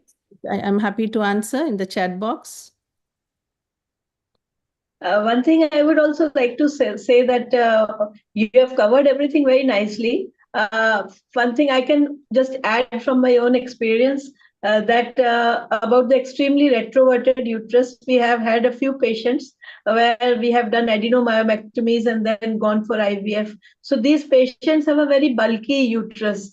So one good technique is that once we tried to do that, we have done a perrectal examination. Asked one of our assistants, to go through the perrectal and just raise because if the uterus is too much retroverted, sometimes so much maneuvering makes the result go down. So if we do a perrectal examination, we can bring the uterus up, and then the axis becomes straighter. So that maneuver is also giving us a good result whenever we are trying it in the bulky uterus, mostly the adenomyomatous uterus. So that, and also using a pillow below the buttocks. If the patient has got very high BMI and we are unable to visualize the cervix, sometimes putting her on a pillow with the below the buttocks, it helps in a good visualization, and such additional maneuvers can be minimized. Yeah, I agree with you completely. The visualization of the cervix is very, very important, particularly in heavy BMI women, and also in women who have had a previous cesarean or any surgery on the uterus for that matter. Sometimes the cervix is really pulled up and hitched behind the symphysis pubis. This at times can be quite challenging to deal with. So we have to use exactly, the speculums can be of different sizes, which we are going to use. Cusco speculum is what we usually use, all of us. So we visualize the speculum and then gently guide it in. So that is how we can do. And I think there are a couple of questions in the chat. Can I answer them? Is that okay? Yeah, Yeah. please. So yeah, how are the results of transmyometrial ET? So we usually do transmyometrial ET only in those instances where we are really not able to get into the uterine cavity transcervically. So definitely, I mean, with regards to the results, it is reasonable. The results what are available in literature, there are quite a few studies looking into the role of, I mean, the success of transmyometrial ET, and there are good results. The main thing again is once you pass through the myometrium, This is similar to the transmyometrial egg collection, as Dr. Sonu was showing you, going through the myometrium. I didn't have a video to show you through the across the myometrium. And once it reaches the outer border of the endometrial cavity, the inner catheter is fed so that it is about a centimeter in front of that needle, and then we are able to put it in. So we get to do, there are decent results with transmyometrial ET also, but the thing is we have to look into the category of these patients. They are really difficult patients as opposed to our usual set of patients whom we see. So we can't compare the results, but it is really good when it is done the right way. So there are no challenges. And another question is how to insert transvaginal probe while cusco speculum is inside. Okay, so how it works is when we use the transvaginal probe, you are going to use the cusco speculum first. You are going to feed the, the catheter in, and then you are going to remove the speculum. Then we have to use the transvaginal probe, and then the inner catheter, like an afterload technique, it's going to put in. We can't have both at the same time, the cusco speculum and the vaginal scan. I don't, I use it only when there are difficult transfers. I don't do it as a routine transvaginal scans yet, but we are not going to put both at the same time. We want to remove it and then feed it in, because we already know that it is inside, and then we are going to put it in. Then. Thank you, Dr. Vajanti. It was a wonderful, wonderful talk, and you covered all the aspects. One thing more, while doing transmyometrial catheter, this embryo transfer, will we give some uterine relaxants also? Yeah, I have seen, I mean, in some of the studies that they have given, and I don't have any personal experience with that, so I won't be able to comment. But yes, I have seen in a couple of studies that they have tried that, yes. Because we want to reduce the uterine contractions before we put it in, yes, yeah. Thank you. So do we have more questions, chairpersons? There is one question. How is the results of transmyometrial embryo transfer? We have discussed. Yeah, I have replied, Dr. Fessi. Okay. Thank you. Thanks a lot. Thank you. Thank you, Dr. Vajanti. Thank you. It was a wonderful, wonderful presentation. Thank you. I didn't have lovely pictures like Dr. Sonu, but yeah, thank you. Nice. I just want to comment, if that's okay. Dr. Sonu did show the, abdominal, transabdominal. We also have had experiences with transabdominal egg collection. The case we had was a 24-week size adenomyotic uterus. She has already had a surgery before for adenomyoma. So though in spite of giving GnRH agonist, she had diffuse adenomyosis. It wasn't coming down that much. With an abdominal, both the ovaries were in the abdomen. It was not visualized transvaginally, and we did transabdominal collection as it was shown by Dr. Sonu. And the another condition we commonly see is congenital abnormalities of the uterus, biconvate, where the ovaries are very, very laterally placed at times towards the pelvic side wall, more than what we usually see, quite laterally, and high up also compared to what we usually see. And these instances also at times we have to end doing transabdominal collection. So that was quite nice to watch those videos. Thank you. Also MRKH if there is no uterus if you're collecting. But the problem is that if the patient is obese, and it will be little difficulty it will be. That is the only problem. And if you anticipate that, then you have to do just before the proper collection, you have to put the probe and see and localize it before. Otherwise, during a collection, you will be in a bit worried about the abdominal pickup. Okay. And regarding that, one more point, Dr. Vajanti, if regarding the catheter with stillet, if once used, first time when I used, if you are using that patient had a fibroid, we were doing to, it was a fibroid, but slightly pressure effect was there. When we are using the catheter with the stillet, unless if you are not used, just like abdominal pickup, if you are not used it, if you are using it first time, it will be difficult. Even though Valus, is it? That was a Valus one. Okay. So, but metal, the metal gynetics, have you used those metal ones? You might have used it. Metal one once I used it. That slides in quite easily, particularly when you have an adenomyotic uterus, or as you are saying, the fibroid projecting. This easily negotiates through a tortuous canal, or even if there is anything, like what you are discussing. So it would be easier. Maybe next time you can try and see. That's a malleable one. It's quite good. Thank you. Which company is that? Which company is that? It makes the malleable. The malleable one? Yeah, Prisco has it. Prisco, yes. Prisco has it. Thank you. So should we move towards our panel discussion? Yes. So our panel discussion is on difficult case scenarios in oocyte pickup and embryo transfer. And our moderator is Dr. Padamja. Please display her CV, Dr. Padamja. Padmaja. Sorry, I'm so sorry. I'm so no, sorry. No problem. It is fine. Dr. Padmaja. Is it Yes. right now? Yes, it is. So many awards to her credit, Dr. Padamja. Dr. Padmaja, I'm so sorry. No, you can call it anyway. It is fine. Dr. G.N. Mathur Prize in Physiology, Dr. Rama Memorial Gold Medal in OBGY, Silver Medal in FZGP exam 2003, Prize in Free Paper Presentation at 4th APCOG at Kurnool, Foxy Leadership Award at Foxy Managing Committee meeting, Hyderabad. First prize in All India Essay Competition for Cervical Cancer Awareness conducted by Foxy. No problem. Leave it. You introduce So the rest of the welcome, Dr. faculty. Padmaja. Yeah, definitely. I know you and you are a wonderful, wonderful person. Dr. Padmaja, would you like to invite your panelist? Yes. Since welcome to my panelist, Dr. Sarfaraz, who is a fertility expert at Himatnagar, Ahmedabad. And can we go on to the next? Because we are running late, we'll spend time on the panel. Dr. Lokesh of Nadkarni Hospital, who has 10 years experience in the field of ART and OB-GYN. Dr. Ashna. Dr. Ashna, who is who is a member of IMA, ISAR, Foxy, and who's done paper presentations at different national and international conferences.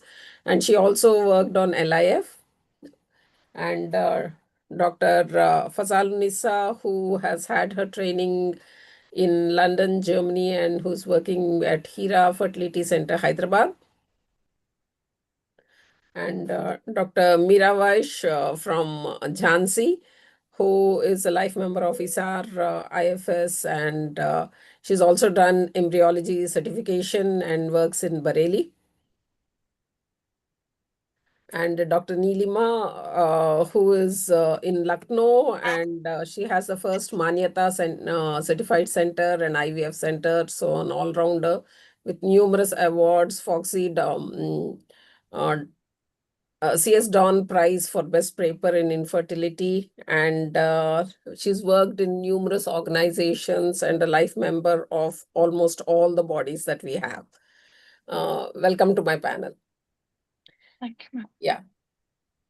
So we've had very extensive talks.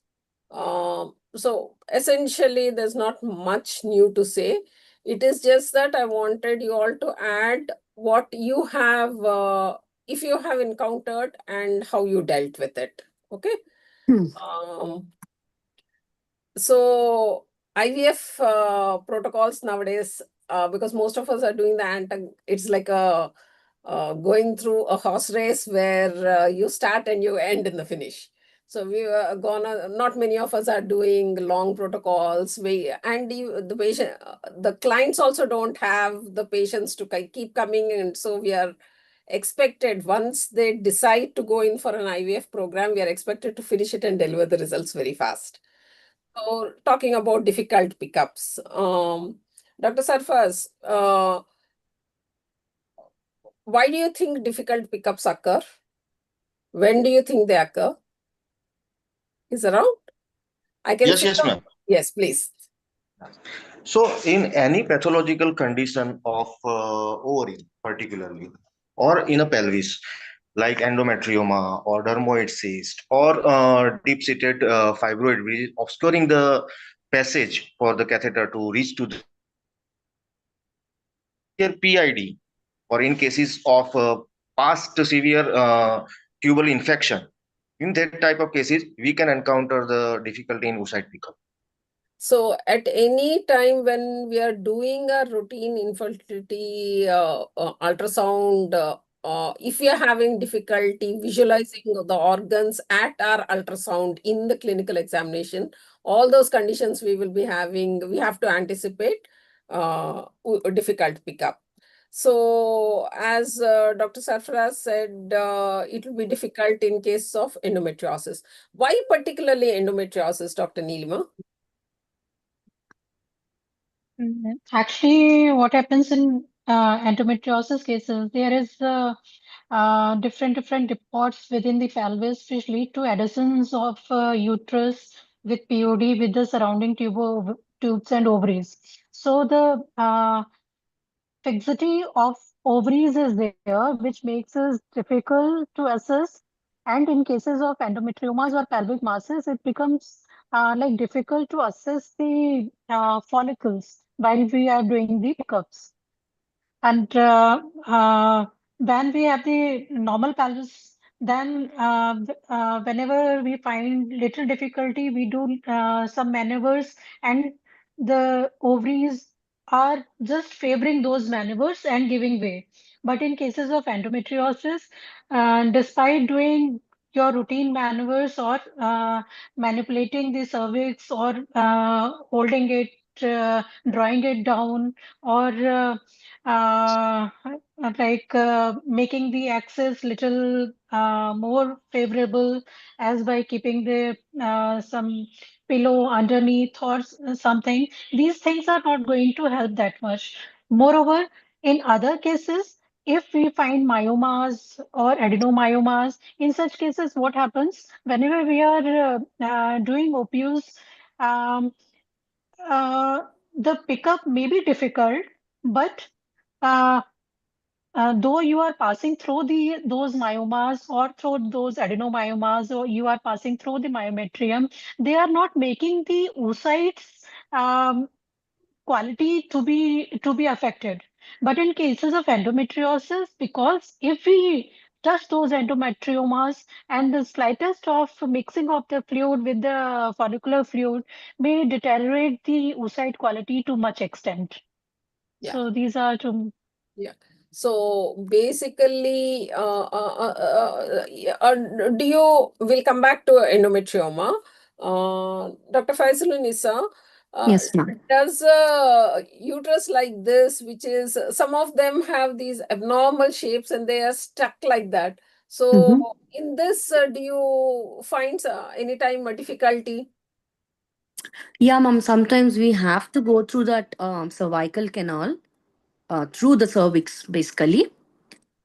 Yeah, and then we can negotiate, but there might be a bit of bleeding, more bleeding post pickup. So what do you do about that? Would give them, as soon as we quickly do the pickup, check for more cervical. I mean, if there is more ooze or more of bleeding happening, 1 gram of tranexamine is what we generally ask the anesthetist to, pump up immediately. And then, I mean, if it is too much, or just wait for 30 seconds. If it's clotting up, and then we are good to go.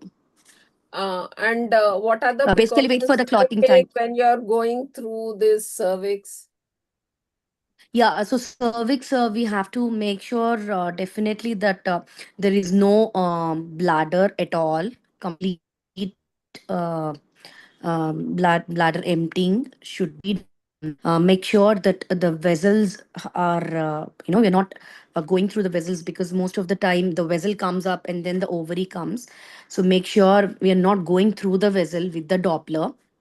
Maneuver your ovary in such a way that the oocytes come up first, and then the vessel, in these cases, especially the So way the especially when you're doing an ultrasound here, before putting in the needle itself, turn around and see whether where that's the vessel with where the vessel is. So this Yes, is ma'am. one place where we should be very careful about that. And one Correct. more thing is, the cervical tissue is going to be very tough. So your Very needle tough. is It's going gonna to be, go through yes, extremely hard. hard, So if hard. unless we give straight pressure, if you are doing a little this way, that way, then the needle itself will bend, and your guide is there and your needle are there are going to be totally different places. Yes, Multiple yes. times, don't go in and out. No So going in go and out. once. Just go once, and then within the ovary, you got to manipulate it through your, basically the wrist pressure. Wrist pressure is what we got to use here with the, the maneuvering of the hand ke saath. Then you have to, go clockwise or anti-clockwise within the ovary, not come out with the needle. Yeah. Too many pricks would be Yeah. very, very. And one more thing I feel is once you're through, you can use an abdominal pressure to move the ovary a little rather than use your needle to move. Okay. Needle to move, And yes, yes. no rotational movements, because that is creating a cut there. Your probe should not be moving because it is causing a shear in the cervix. And Correct. once you take out, here the difficulty is that it is coming through the cervical tissue. So just Tissue. pressure will not be enough because the cervix has the blood vessel. So sometimes you might need to take a stitch. Stitch. Yeah, that's one, ma'am. Either it is like, sometimes the ooze as such within the clotting time, if we give, it comes. Otherwise, we might have to give some, the bleeding, the Trinex or something like that for such through cervix. Yeah, it often bleeds. Yeah, and one more thing I found is when we give pressure, the tissue splits. So rather than Correct. that, hold it with the Alice and let the clotting happen. Okay. Yeah. Okay, so that works well with the cervix. Cervix. Okay. Okay. Mm. So in endometriosis, one thing is because of all the fibrosis and the adhesions, visualization is poor. Number two is the ovary is stuck to the uterus posterior surface close to the fundus. The Not easy POD, to maneuver at all. yeah, so not Yeah. easy to maneuver. The Yeah. POD is frozen.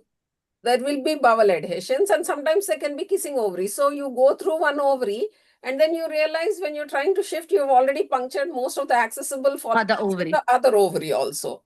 So Correct. as previously told, avoid puncture. If necessary, change the needle, use a culture media to flush the needle, and give good antibiotics. So this is one condition where everyone, east or west, everyone agrees on the use of antibiotics. And Yes. Dr. To Ashma, prevent the abscess. patient factors, obesity, do you think it really makes a difference in your visualization and picking up? She's not there. Okay. Dr. Meera is there? Okay. Dr. Lokesh? No? That's great. Then we are having a close, intimate discussion. Dr. Sarfraz was already telling us about the fibroids and the obesity. Can you comment on that?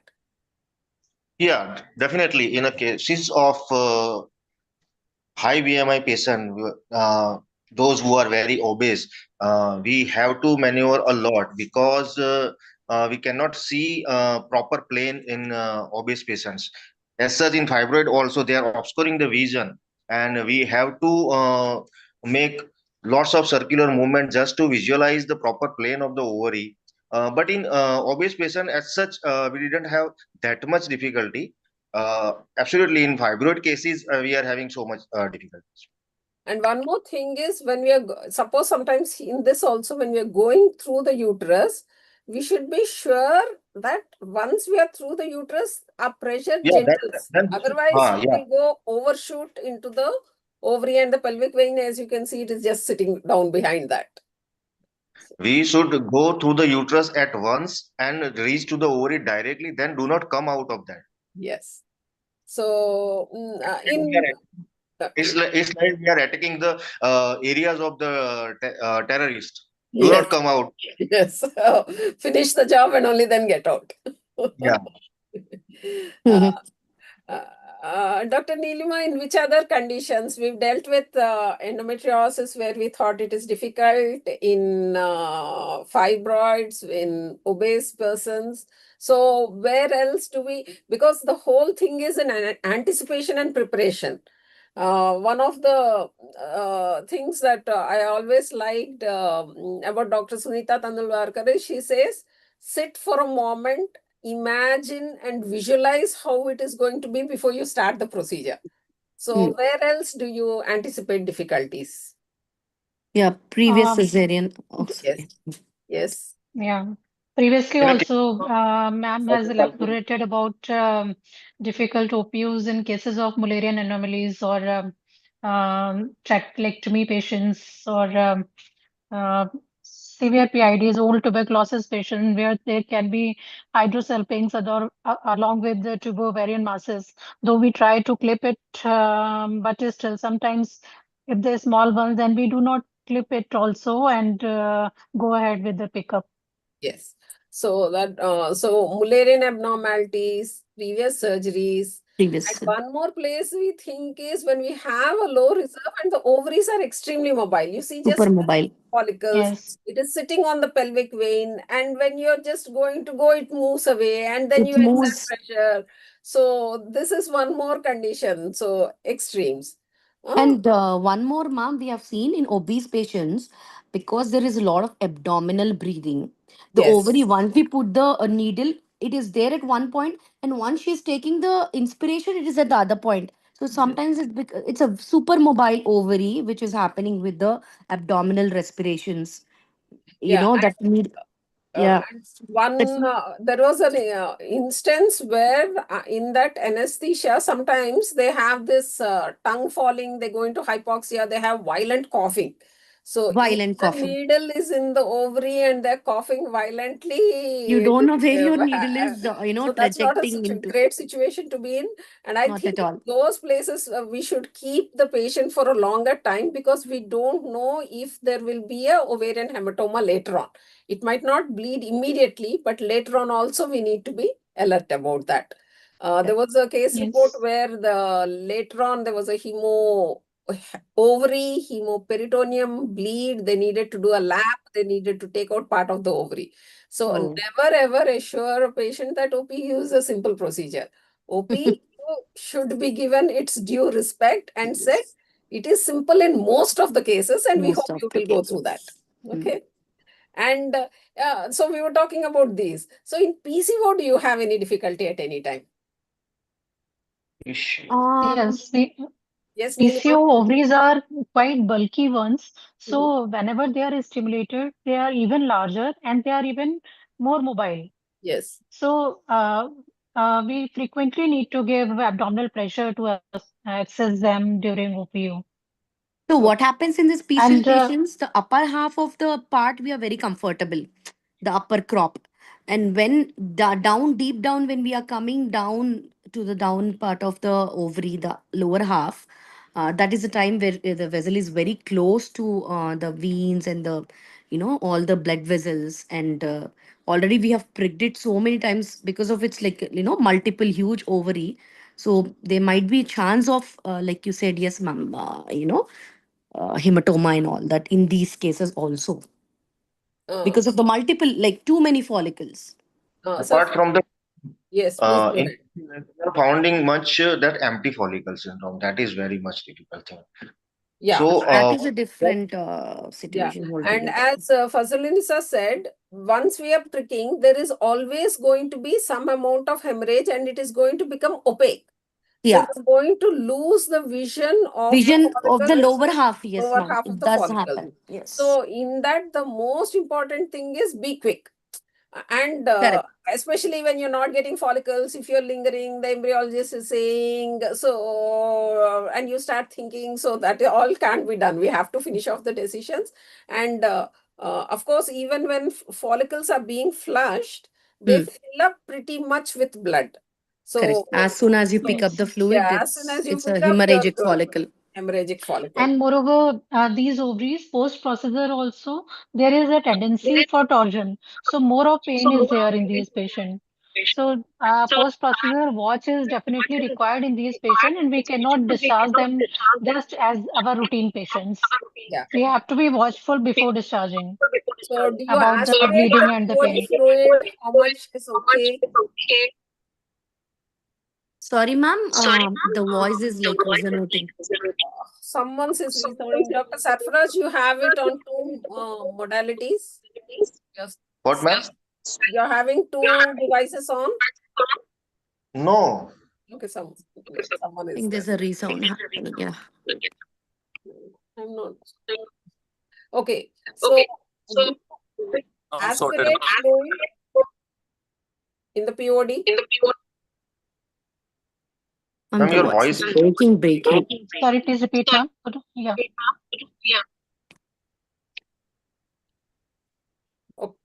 Uh, do you aspirate the fluid in the POD after Yes. pickup? Yes. Okay. Yes. Not always. Sometimes when we are just counting that the number of follicles are much more than the number of COCs received, then in such cases we may think of few of the follicular leakage into the POD fluid. There we might think of aspirating, otherwise slight fluid should not be aspirated always. Just if you have any confusion about intra-abdominal bleeding happening, Why is it then in those echoing? cases just can Excuse repeat the me. ultrasound after Somebody is Voice is echoing a on or lot. two wait or devices. later. Excuse me. Somebody is on two devices. Please off. Yeah, please. That's why Because this it's echo is going. coming. Somebody is on the computer and the mobile. Yeah, please. Okay. Is this now? It is not, no? No, it isn't, ma'am. Yeah. So, So but as you asked, it is always better in more than 15-20 follicles to aspirate the POD, because one, it will decrease the pain of the patient, like the heaviness and the discomfort. And two, we might sometimes get one or two escaped follicles, like doctor has said. I think most importantly is when you have these hyperstimulated ovary. Hyperstimulated, yes. Dr. Sarfraz, when you talk, will you unmute? Because I think it's coming from there. Yes. So when there is at the end of the procedure in the POD, you turn it down, you see a lot of fluid, and especially if it is looking a little echogenic, I feel if you aspirate, we'll easily get around 50 ml. So Easily. it will be a blood stain fluid, but at least later on we know that if there is a fluid accumulation, maybe something is going wrong when the patient is, because after hyperstimulation they're going to vomit, they're going to complain of pain, they're going to say tenesmus, things like that. So at least we know where we are going. So that is one of the reasons I like to aspirate. If the needle, the POD, it's not very difficult. So I Yeah. don't mean to say you go and poke something else. Okay. Yes. The bowels are Can be very done free. easily. Yeah. Yes. So the job is well done only if you can put back an embryo inside. Okay, so once you get the oocytes, that's not enough. So let's look at embryo transfer. And Dr. Sarfraz, which of these pictures do you like? You should now unmute. Yes, ma'am. Okay. Also, what is your question? Which do you Which like? one? First one. First one. So that is what we all love. So what if you get I the always second hope that picture? this type of business is top. Second picture. Also okay. Not bad. How do you maneuver that? So Yeah, second also. no, your cascos is like this. The cervix is going like this. So what do you do to your cascos?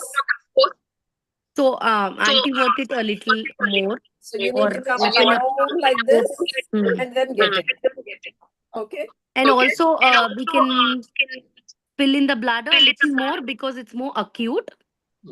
Make the bladder more so that the acute angle is gone. because it looks like a antiverted. Yeah.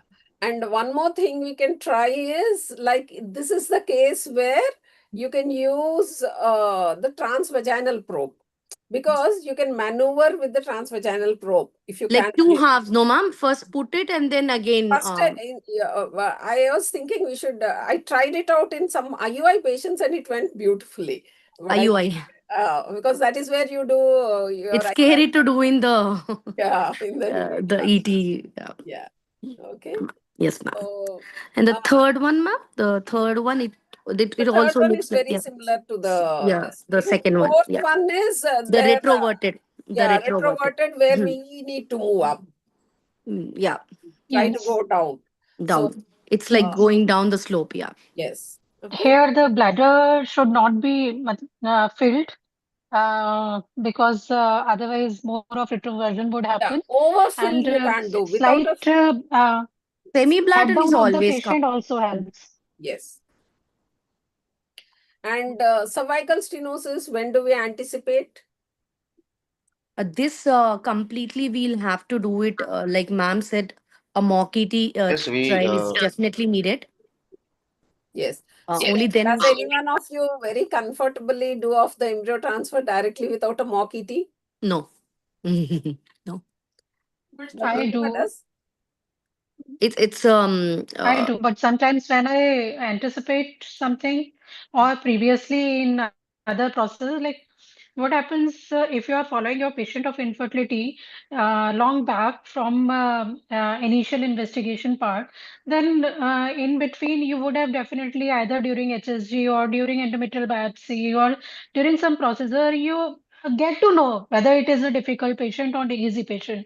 So Yeah. if I find it's a difficult patient, then in a prior cycle, I plan for mock ET. Otherwise, how do we know it's a difficult routinely, I do patient? not. Only when we do it, right? So yeah, mock ET is a must, So I it feel. is there in 1%. No, if during the Basically, workup we found that it looking is at a large fibroid has been there or adenoma is there sitting on the anterior wall, making the uterus very retroverted. We have been giving the ATT previously and found that uterocervical axis is not during any of the processes, like during the previous endometrial biopsies or something, we found it difficult to negotiate the internal loss. So these are such patients. And when we are doing our patients, most of us do routinely the follicular monitoring as well as during the FET cycles, embryo transfer cycles, we follow up the patient and do the scans. So during the scans itself, the idea, because we are doing usually the TVS scan, so TVS scan gave a good idea of the cervico-uterine axis. Yeah. So it is not only the diameter, but also the tortuosity, flexion, and version that make a difference. So as said, if there is any history, like in the HSG, the uterus did not fill up, or hysteroscopy, they said there was a cervical, or when you're doing an IUI program, you could not enter, or if they have IVF done somewhere else and they said that during that time ET was difficult. So in these people invariably prefer to do a mock transfer. One more advantage I feel of the mock transfer is that the patients learn to hold the bladder, because otherwise on such a full bladder is a very, very difficult thing. Sarfraz, what do your patients say? Yes, ma'am. About full bladder. Yes. Yes. Mock Because transfer, do you plan or do you not do a mock transfer? no, only in anticipated difficult cases, we are doing mock transfer. Okay. In my beginning of the practice, I was doing almost all the patient mock transfer first. But now, with the experience, with any anticipation for the any difficulties, we are doing the mock transfer. So suppose your mock transfer does not work, what will you do? Then I will see what is the reason for this thing to get failed. Maybe And I will hysteroscopy, ma'am. Yes. I will see what is the reason, and depending on the reason, I will take the call. If there is a severe cervical stenosis which is not possible for anything, I will try to do a little bit dilatation. If it is also not possible, I will go for the hysteroscopy. Yeah. So cervical dilatation, not ideally at the time of oocyte retrieval. I feel it is too close. If you're planning a fresh embryo transfer, it is too close. And the endometrium will not recover. There will be some amount of inflammation. Invariably, we are going through a vagina which has a high bacterial contamination. So dilatation at OPU when you're planning a fresh transfer is not ideal. So there are hygroscopic dilators that have been used, but these can be used on an OP basis. If you have had difficulty before, you can do under general anesthesia cervical dilatation. But the problem with these stenotic ones is under anesthesia dilatation, it seems easy. But then when you come back, it might be again difficult. I have not really used hygroscopic dilators. As we said, transmyometrial is what I've read. I've seen the videos, and not really. Because this set we should order beforehand. It will not be there in the OT as such. And set hysteroscopy, what can you do? For the Cervical cervical stenosis. for the cervical stenosis, yes, ma'am. Like ma'am said, there is one electrocautery is what like smoothening. But what I generally do is if there is a very much stenosis, the small scissors which we get to cut the septum, those nick of it here and there would actually smoothen the cervical stenosis and would be way easier to maneuver your once you cut those side margins, especially of those stenosis with the scissors, like a mechanical, and then it will be easy for you to go inside and go ahead. Recently, one of the beautiful tips I came across is we're doing a vaginoscopic approach. So in the cervical canal, you're there. You're seeing a pinpoint internal os. Internal os, So yeah. send in your scissors because the tip is narrow. Correct, Go in scissors. and then open it and pull it out. Pull it out, yeah. Yeah, So then, same thing. then the Same fluid thing. goes in, it acts as a dilator, and later on you can use a little scissors to cut. You can use, I've used Same scissor, sometimes yeah. a Collins knife to make a nick at the 3 and 9 o'clock positions to Yeah, maneuver but it. this scissor, most of the time, this one works, ma'am. The Yeah, this septal one resection, yeah. So we only need to write it down and be alert for cervical weakness in the next pregnancy. So in cases like this, adenomyosis, you have a big uterus, you have a partly cavity going up and then a cavity coming down. So what do you do about that? Because the ideal place to transfer is not just above the os. You have to try to get it close to the fundus. Yeah. So Pre-transfer drugs like Leuprod depot for 2 or 3 months, which may make it slightly smaller, the posterior myometrium, or the other protocol which we follow, the letrozole and regesterone protocol for 100 days. That does the same work, but is preferred these days because the results are better with that. So that can be tried. Other than that, if it's still the angulation is too much, then prior to transfer, you may think of adenomyomectomy. Because that would improve the outcome of endometrial transfer in terms of pregnancy also better. Okay. also, ma'am, in such cases, we are giving a tosiban for all these inflammatory conditions like adenomyosis and all such conditions where there is a scope of high contractions because of the inflammations, basically. So in such cases also atosiban actually is working. Like the contraction rates are more when come in adenomyotic uterus when compared to normal uterus. So atosiban is one thing which we are trying in such cases. And here, your inner catheter, you have to advance gently to a much higher extent than what we routinely do. Or Almost you near can the advance your outer catheter also little bit yes inside the internal os. Little bit high. where we can see it through through the like the shadow of this tip can be seen towards the other side. Yeah. And isthmosil and embryo transfer. So many cases nowadays, ma'am. Yeah. Be very careful. Repair is what people are suggesting.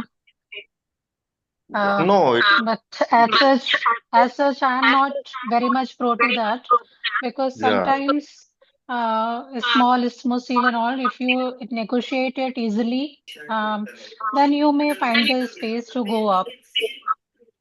So we might need a little stiffer catheter in these conditions. Okay. Like the stylet one which ma'am has shown, the Wallace stylet one. And previous surgeries like this also are extremely nightmarish. So all these conditions we should try beforehand and have a plan in situ how to reach the fundal region of the endometrial cavity. So take home messages, one from each. Dr. Neelima. Yeah. For me, what I feel, following your patient thoroughly is very important, because that is the way to anticipate and to act on time. If your initial workup your junior is doing, or some of your colleagues, I mean multiple practitioners are there in the same unit, one is doing something, another is doing something, then definitely you are going to land up with some problem. But if you're like, if multi-handed things are being done, then definitely a thorough discussion prior to ET and prior to pickup is a must. And if you are doing single-handedly, then so definitely you are following it properly. But I always say, always anticipate, then a problem can anytime happen, and we always be prepared for that inside your OT pickup room or in the embryo transfer room. So anticipation as well as preparedness both help. Yeah, ma'am. So what we do generally is like whoever the OP might be busy or whatsoever, whoever is doing the mock ET makes a diagram, takes the whether it's antiverted or retroverted, make a diagram left, right. We write the entry points so that whenever whoever is doing it, the mock ET. Sorry. There's a lot of interference. We'll just Acha. stop them. Okay. So yeah, so whoever is doing it, make a proper diagram of it. Left entry, right entry, upwards, downwards, antiverted, retroverted, whatever. Make your point. Put a nice diagram on 21st day, so that whoever is doing it next would not be in trouble. Yeah. Dr. Kazi? Yeah. My take home message is predict first to prevent any mess up. And the person, if you are working in a team, the person who is going to do pickup or who is going to do ET must have all the diagrams, and the case must be discussed with all the team first. And we have to work collectively. And what our protocol is, those who are going to do pickup or who are going to do ET, they will have all the information regarding this patient, even if they haven't seen that patient at the time of follicular phase or at the stimulation phase. Stimulation. So the conclusion is what all my team has said: anticipate, good ultrasound, backup plans, and if it becomes impossible, freeze that day. Okay. Thank you very much. I thank Dr. Faisal and Dr. Anu for giving us this opportunity, and ISAR. And I take this opportunity to invite you all to Vijayawada. It's a beautiful place. You can come enjoy the hospitality and the scientific session. It's on 8th, 9th, 10th August. Thank you, ma'am. ISAR. Thank you. Thank you. Wonderful discussion. Thank you, Faisal sir and Anu ma'am, for this opportunity. Thank you, ISAR. Thank you, Padmaja ma'am, for making it lively. It was a wonderful session. Congratulations, Dr. Padmaja and all the panelists. I just have one question. If there is history of previous ectopic pregnancy, Then surplus, precautions your should be taken? mobile is echoing always. Okay, Yes. now right. ma'am can. Okay. Anu, Dr. carry on. Tessie was saying something? No, it was okaying when surplus that mobile, some echo was coming during the Yes, talk yes. also. Now it's okay. I was saying if there's history of previous ectopic pregnancy, what extra precaution should we take during embryo transfer? I think one precaution that you can take is first, you're going to be very careful about the position. The volume of your media in which the embryo is being transferred should be extremely low. And another thing that I learned is that give a push over 10 seconds. So the embryo then it drops in and like a capillary, it seeps in into those folds because endometrium is not a smooth flat thing. It has lots of folds in it. So instead of giving a tuck and out, count to 10 where it is being pushed. So with this policy, I feel the embryo will not really float around, and you should be very sure that there is no intracavity fluid. You're not having in a fresh cycle. High estrogen will lead to an abnormal tubal motility because when the estrogen is high, the tubes are moving. The contractility is from the cornual end to the femoral end because it is anticipating an ovulation. So, and in these cases, do a day 5 transfer because by then your progesterone levels will be so high that the the salpings, muscle contractilities towards the uterus. So keep these precautions in view, and I think it will help. Yeah, wonderful. Yeah. Thank you. Thank you. There are some people using, antispasmodic before transfer. Anybody has got any experience? Now, that's what Sunisa was saying for adenomyosis and all. She's using etosiban.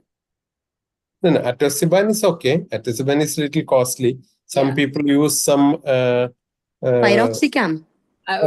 some sort of Because piroxicam causes so little trauma. So little. Like an hour And it's- before prostaglandin inhibition, you can always use that.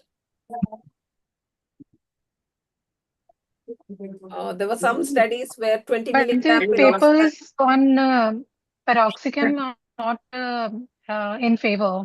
The results are not favorable in using paroxysm or COX-2 inhibitors in cases of adenomyoma and fibroids. We're not going to use long term. It is just one tablet. One tablet before eating. 1 embryo hour before. transfer. What tablet? Pyroxicam. Pyroxicam. COX-2 inhibitor. Ketorolac is available. It is called 20 milligram 1 hour before embryo transfer. And it gives a kind of like pain. The patient is also kind of relieved. No, they'll be little less anxious. I don't know. We really didn't do a placebo trial. We don't have any evidence, but that is something I feel no harm. Let's do it. It's not expensive, sort of thing. Okay. Yeah. Okay. Thank you very much. Any other tips from any other experts? I think ma'am has given a full insight of all the tips, tricks, and everything. Everything ma'am has covered in. Yeah. Right. So, Dr. Fesi and Dr. Anu, if you allow me to give thank you note, please. Yes. Shall I? Yes, please. Yes. Any Yeah, other thank you very question in chat box? Nothing, no? No, nothing is No, there. nothing is there. One more question. If One anybody has question. any experience of using elagolix in cases of adenomyosis? Yes, ma'am, we are using it, but we have not yet come to a conclusion. No, and there is a question of transmyometrity. There was one question, no? For this transmyometrial embryo transfer, is there any specific Yes, it is catheter or any specific device? There is a Yes. special catheter. It's a special Tomoko something it's called. I've not even got the pronunciation right. It's a Japanese made system with the entire instructions given exactly what to do, when to do. how to do. 500. So you should have that in Injection your photo. OT.